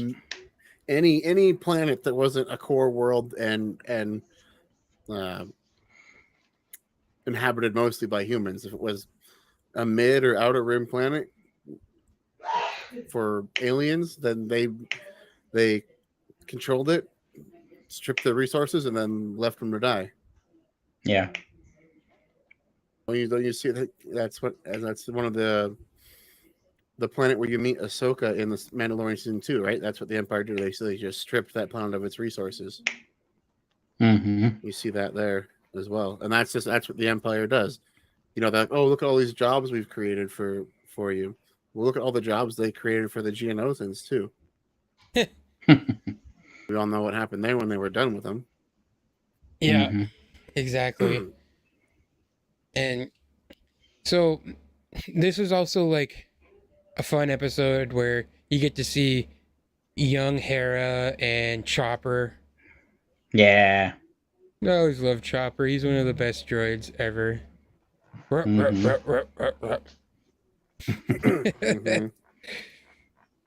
Mm-hmm. But I think it's kind of interesting because most of this episode is basically being told from Hera's point of view. And Mm-hmm. Mhm. I also, Hera as the pilot. And in Yeah. this episode, she's just like sitting there dreaming about flying among the stars. Mhm.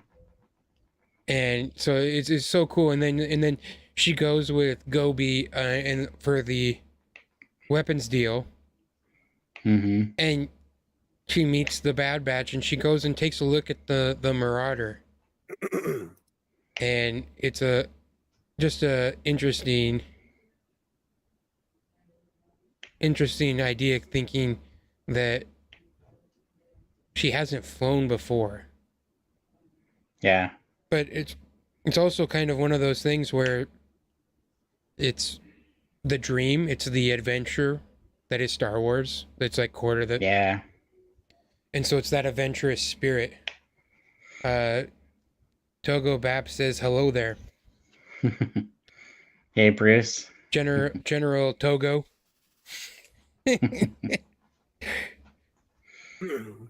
Uh, so, but yeah, so it was really cool to see, and then Omega, Omega just becoming friends with Hera like instantly. He spent like I 5 minutes with know. her.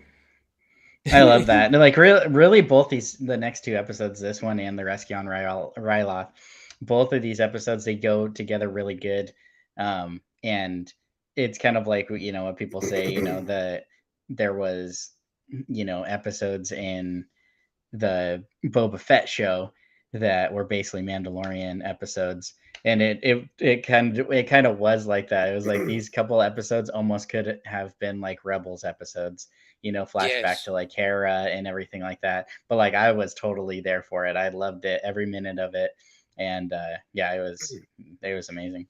That's kind of one thing I was just thinking of, because in Rebels, Hera talks about her mom some, and this is the first time we get to meet Hera's mom.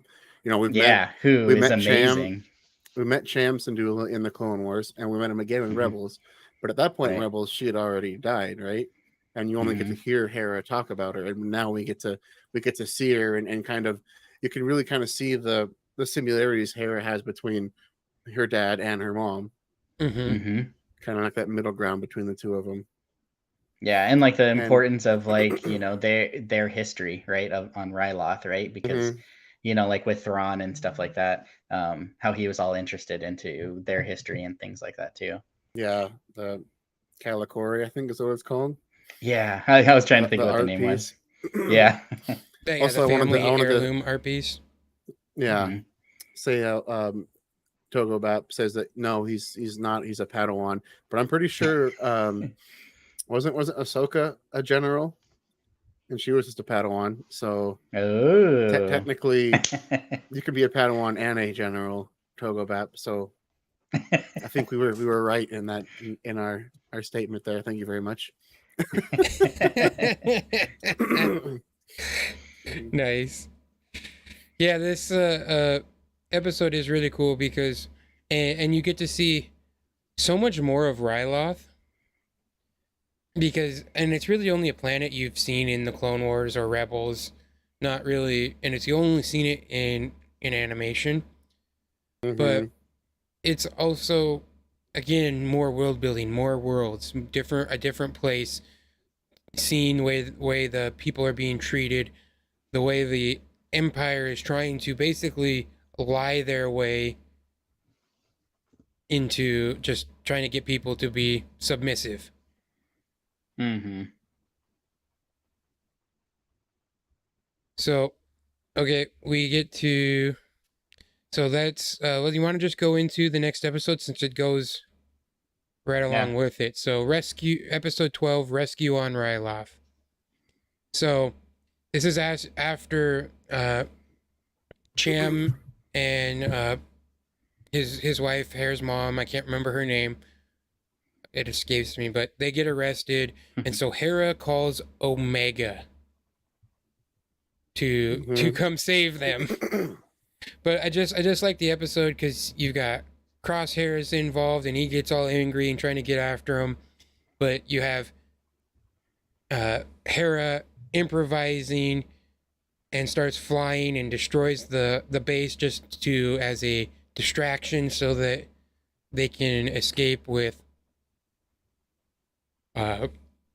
get their parents or her parents. But I find it interesting is you guys know who the clone's name is? What's Cham's clone? I know man. Yeah, they say it often too, and I can't remember, but I know he is awesome. But he's the one. He has. It's interesting to know because you want to kind of know, like, is there something going on with his chip because he has conflicting issues here with the Empire as well, and that's like one of the coolest moments. He basically tells them that it's a trap, and he tells them that it's a trap, and then he goes out and he tells his squad that he won't be a part of those enslaving the people that they were sworn to protect, and that he threw down his weapon. He wasn't going to be a part of it anymore. And a few other clones also did the same. That was one of the interesting parts to me. Was like, so maybe that inhibitor chip isn't perfect.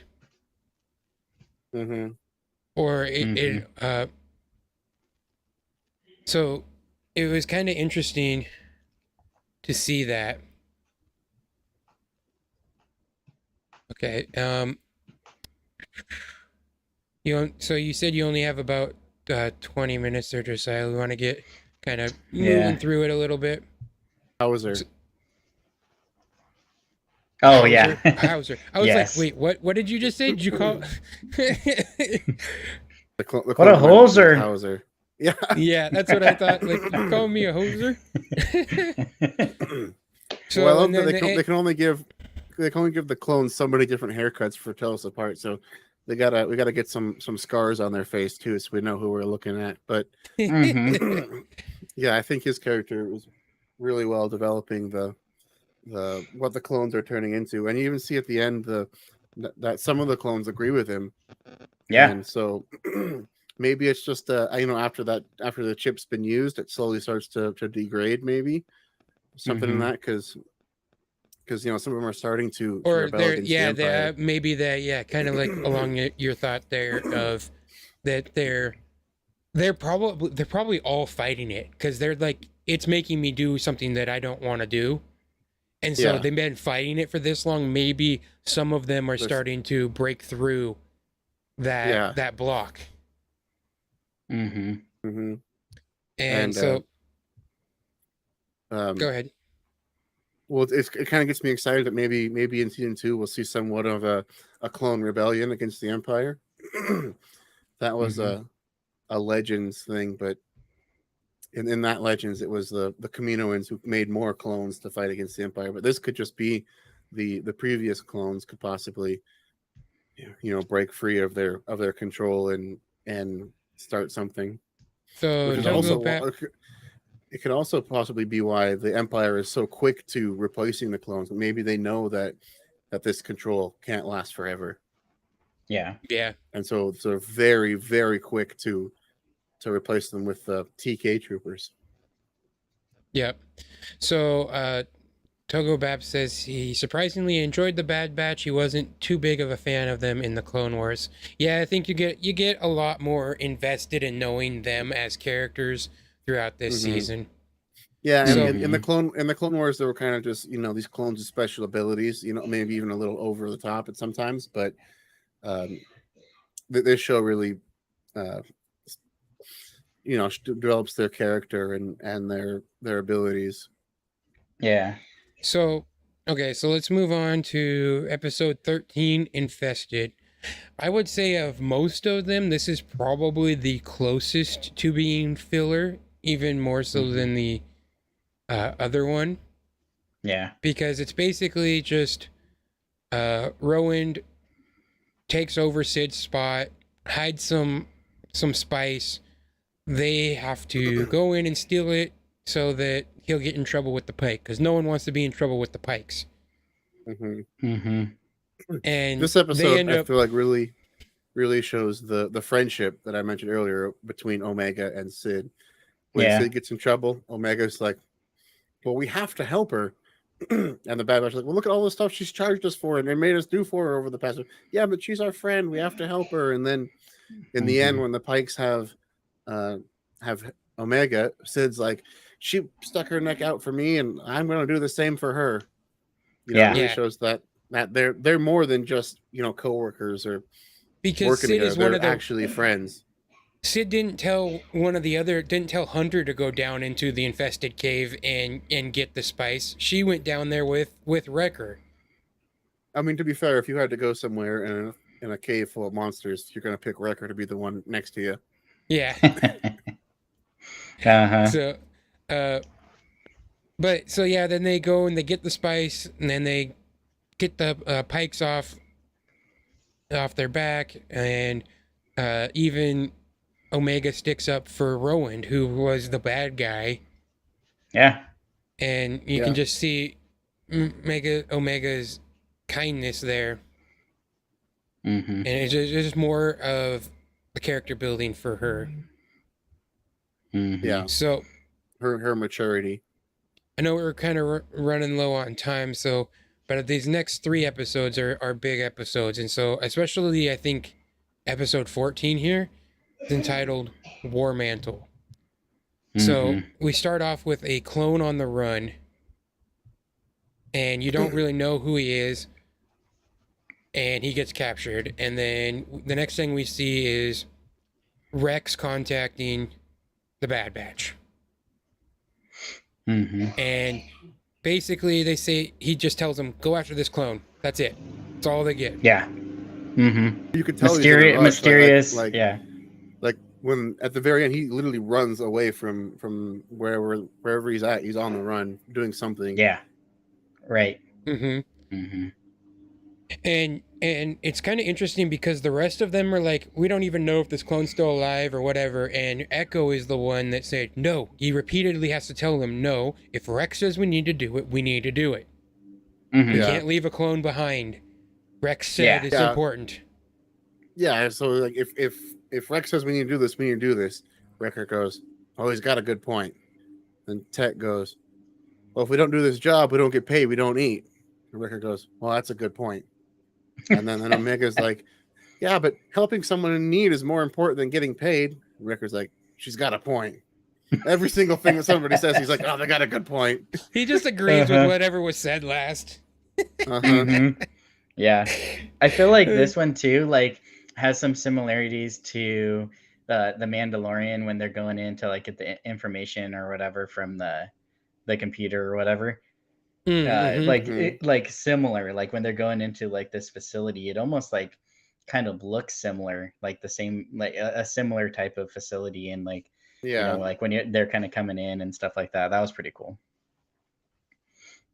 So and then we see this episode really shows how quickly the Empire is transitioning from clones to conscripted soldiers.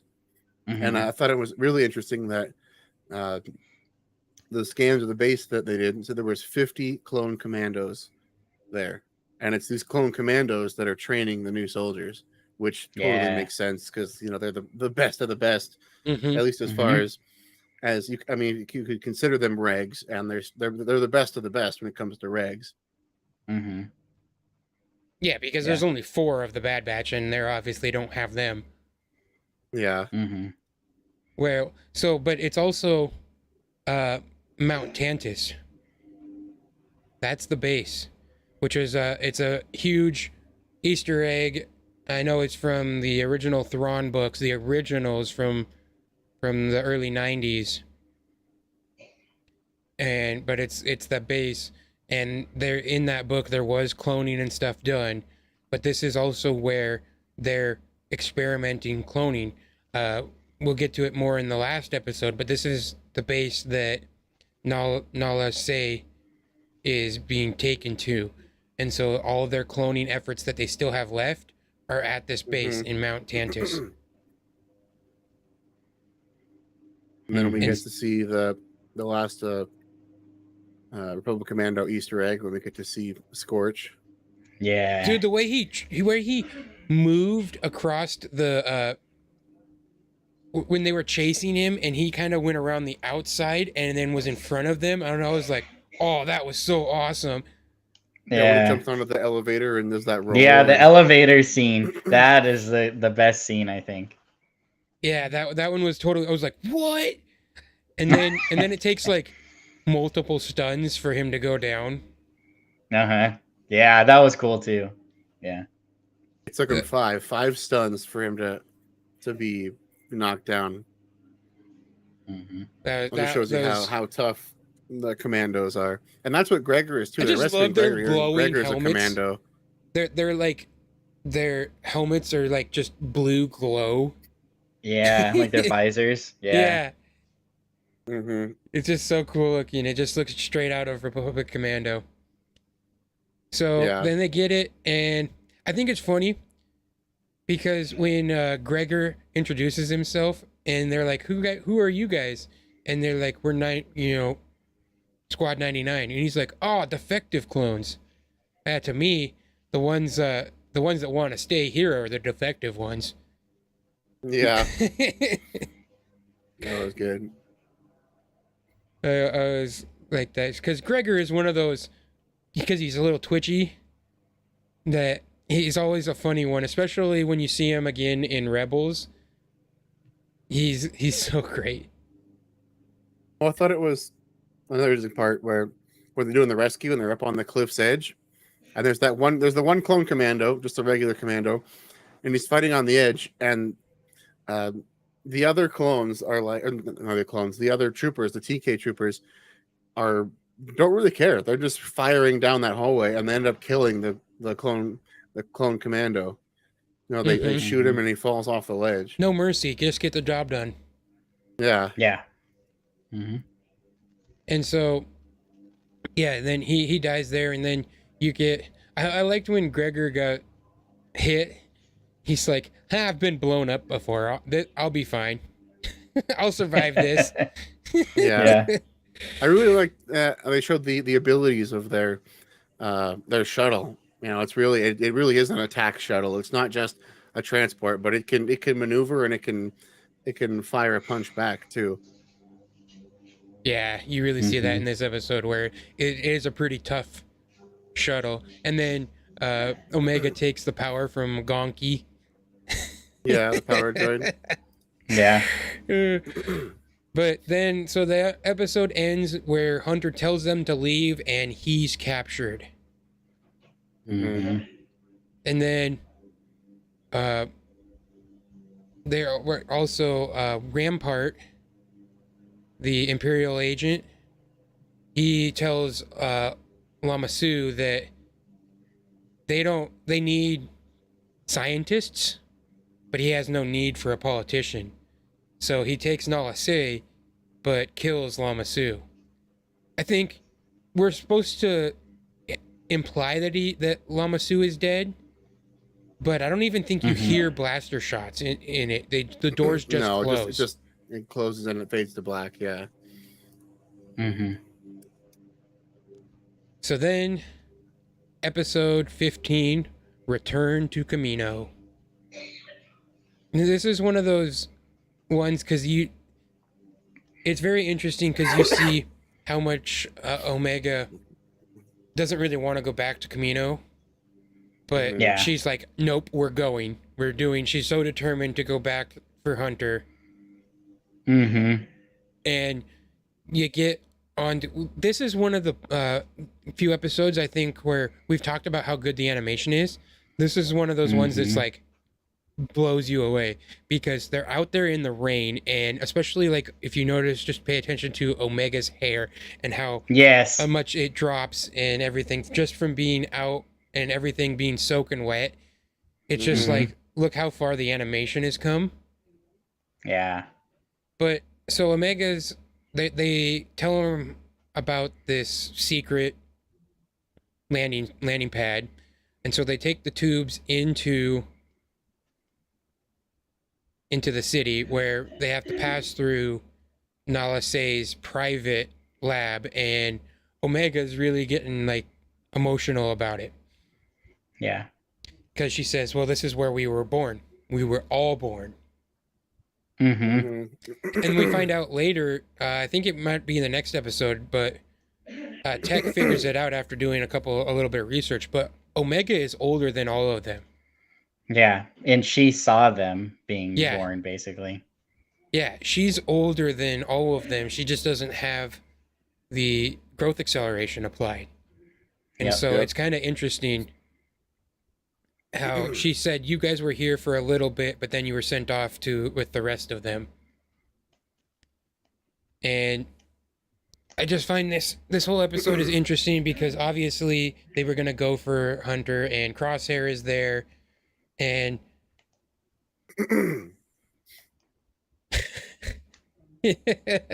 so Send says I keep saying her name wrong. It's Omega. Yeah, 100%. So, but Crosshair is mad because they left. He's mad that he's not part of their squad anymore. Really, he's like, but at the same time, it was almost sad. He's sad that he wants them to be part of the squad, but he's like, no, come back to the Empire. Let's be a squad for the Empire. Yeah, because he still wants to be the good soldier and follow orders. That's what they're supposed to do. But he wants to do it as his squad. Yeah. Yeah. But the rest of them are like, dude, wake up. Look at what's going on. And that's when you kind of get the realization that he says, well, I took out my inhibitor chip. And they're like, well, when? Does it really matter? Hunter's like, yeah, it does. It kind of does. Well, I mean, it's kind of like thinking of Anakin, right? Like when did he turn to the dark side? When was he partially controlled by, the dark side of the Force? When did that kind of transition happen? Because it does change a lot. Like was he himself as Anakin when he was starting to do some of this stuff?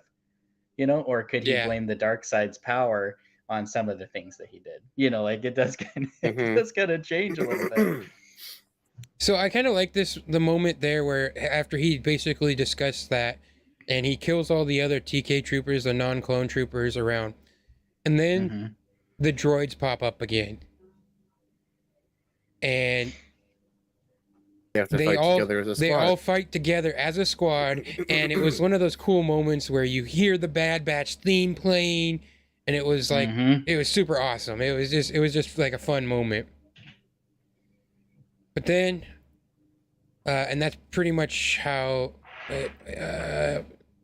Yeah. Okay. No. So the episode ends with Rampart there with the few of the early Star Destroyers, mostly just Jedi cruisers left over. They're still Vanators. Vanators. Okay, that's their proper name. I always get confused on what their names are. But anyway, that scene is so much. It gives you chills because it feels like Knights of the Old Republic.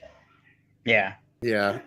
It feels like when they destroy Terrace, and it's just like chilling.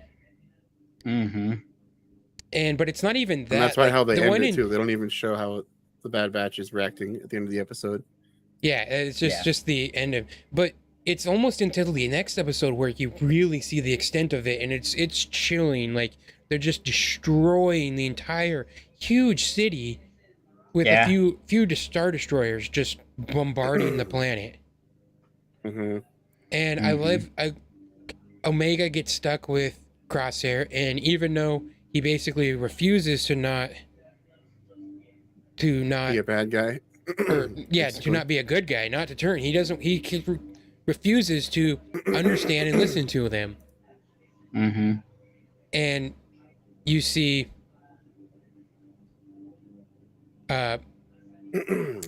you see Omega still help him.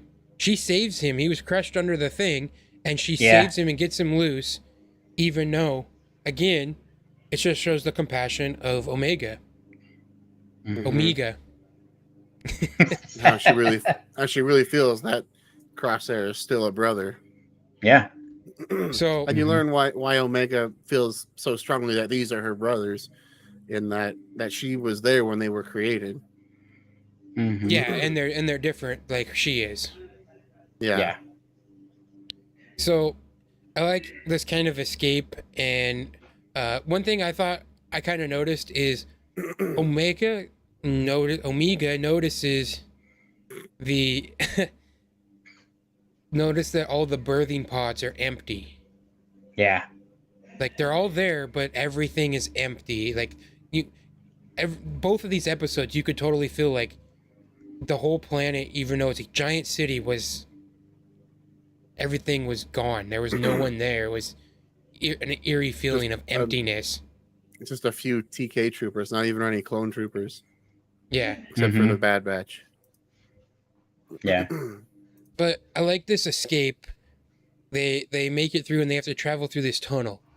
And I love the monster in the water. The basically like a shark or whatever kind of thing that's in there trying to eat the tube that they're in. Mm-hmm. That was so much. That felt a ton like Knights of the Republic. It was like getting flashbacks. The Paraxis sharks. Yeah. And so that was so good. But and so they get to the end, and just like Quinton says, Omega basically tells Crosshair that, he's still one of their brothers. He's still her brother. Yeah. Even if he makes the choice to not be to be good. If he's choosing the Empire.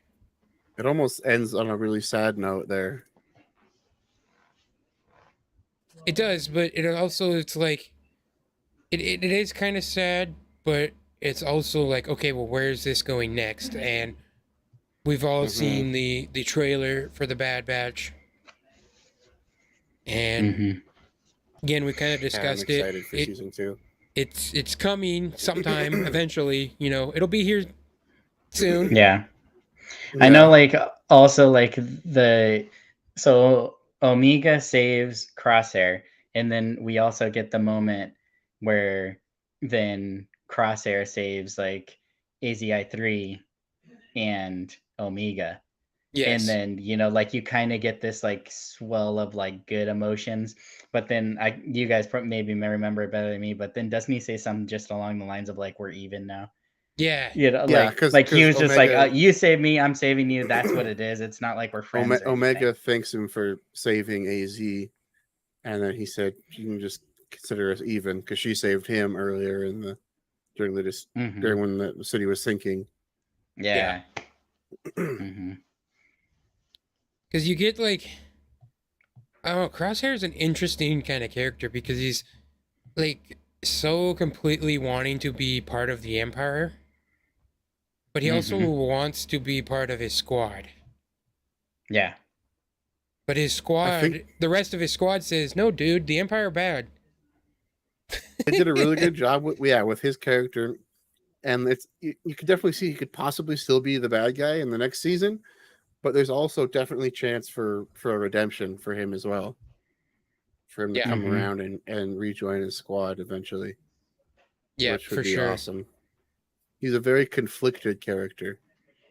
And I think all bad guys in Star Wars, other than like Palpatine. Yeah. I think like all of the other Krennic members. Oh yeah, Krennic. Yeah. I feel like all the other members of the Bad Batch too, they kind of feel and have like their own understanding of Crosshair too. Like I think they all kind of feel different ways, which makes the show way more dynamic and interesting when like Tech kind of feels a certain way about him, right? Like, oh, it's just he is who he is and he'll never change, right? Like that's kind of like his like it's part of his programming, I think he's saying. Right. Yeah. Like it that's like he's kind of thinking more like kind of like philosophically, right? Like that's just Tech is more like facts and figures. So he's just like, yep, this is what it is. Yeah. And Wrecker's all emotion, and then Hunter's kind of in the middle there. Yeah, and then like because I think that was like the sad part too, when Hunter and Crosshair kind of have like their connection too, and he's basically saying like we can have different viewpoints, and but still not be enemies. Whereas like I feel like Crosshair is kind of like you have to think the way I do or you're my enemy. Yeah. Type thing. Yep, that totally makes sense. Well, we did it. We got through all the episodes. Yeah. We're looking forward to next season. As we catch up, obviously, we'll probably be doing shows on each episode individually instead of trying to do 10 of them in one episode when they start coming out. It kind of just depends on Disney's release schedule, but yeah, we'll go over them as they come out. That's just basically we'll cover any Star Wars show or game or whatever as they come out. And we'll just continue to go from there. If you guys go ahead and plug your guys' stuff. Okay, yeah. So you can always find me mostly Martinez, or if it was taken, it's Martinez mostly anywhere. Twitter, Instagram. We have a Discord now, so definitely check us out. Join our Discord. Yes, we have discussions there. You can drop comments in there or different ideas for the show. Love to hear any of that feedback, stuff like that. And also, my son has a YouTube channel. It's Hezekiah's Toys and Games. I think usually it's linked in the show notes, but it's also on our Discord. You can find a link for that. The links in the description. Okay, awesome. Yeah, so yeah, if you'd support my son, that's huge too. So that's all I have. Yep, and I'm Crazy Q or Crazy Quinton on Twitter and Twitch. Excuse me. Just go ahead and give me a follow there if you care about anything Star Wars. I like to do some game streaming now and then on Twitch, and sometimes I retweet giveaways that Josiah has already retweeted. So feel free to give me a follow on Twitter as well. Yeah, same on all of our Twitters and Twitches.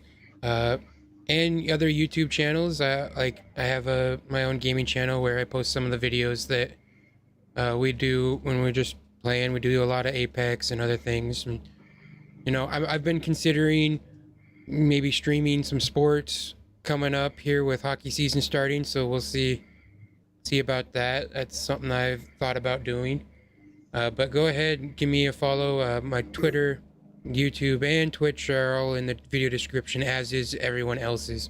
Yeah, guys, if you enjoyed the show, please give us a like there, subscribe, and if you want to support us, join our Discord and our Patreon. And then one last thing I'll just add before we leave. Also, just a big shout, as always, to everybody in the chat.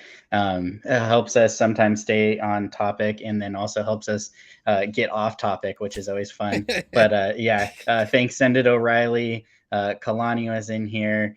Purple Haze, my good friend Purple Haze. Thanks for being in here. Editor and Samuel Allen. We had Cloud Gaming Dad, who's amazing. Thank you for coming in here. And Togo Bap, our Patreon member. Always thank you for being in here. So yeah, huge thank you to everybody in the chat. All right. Thank you, guys. May the force be with you. Always. Always.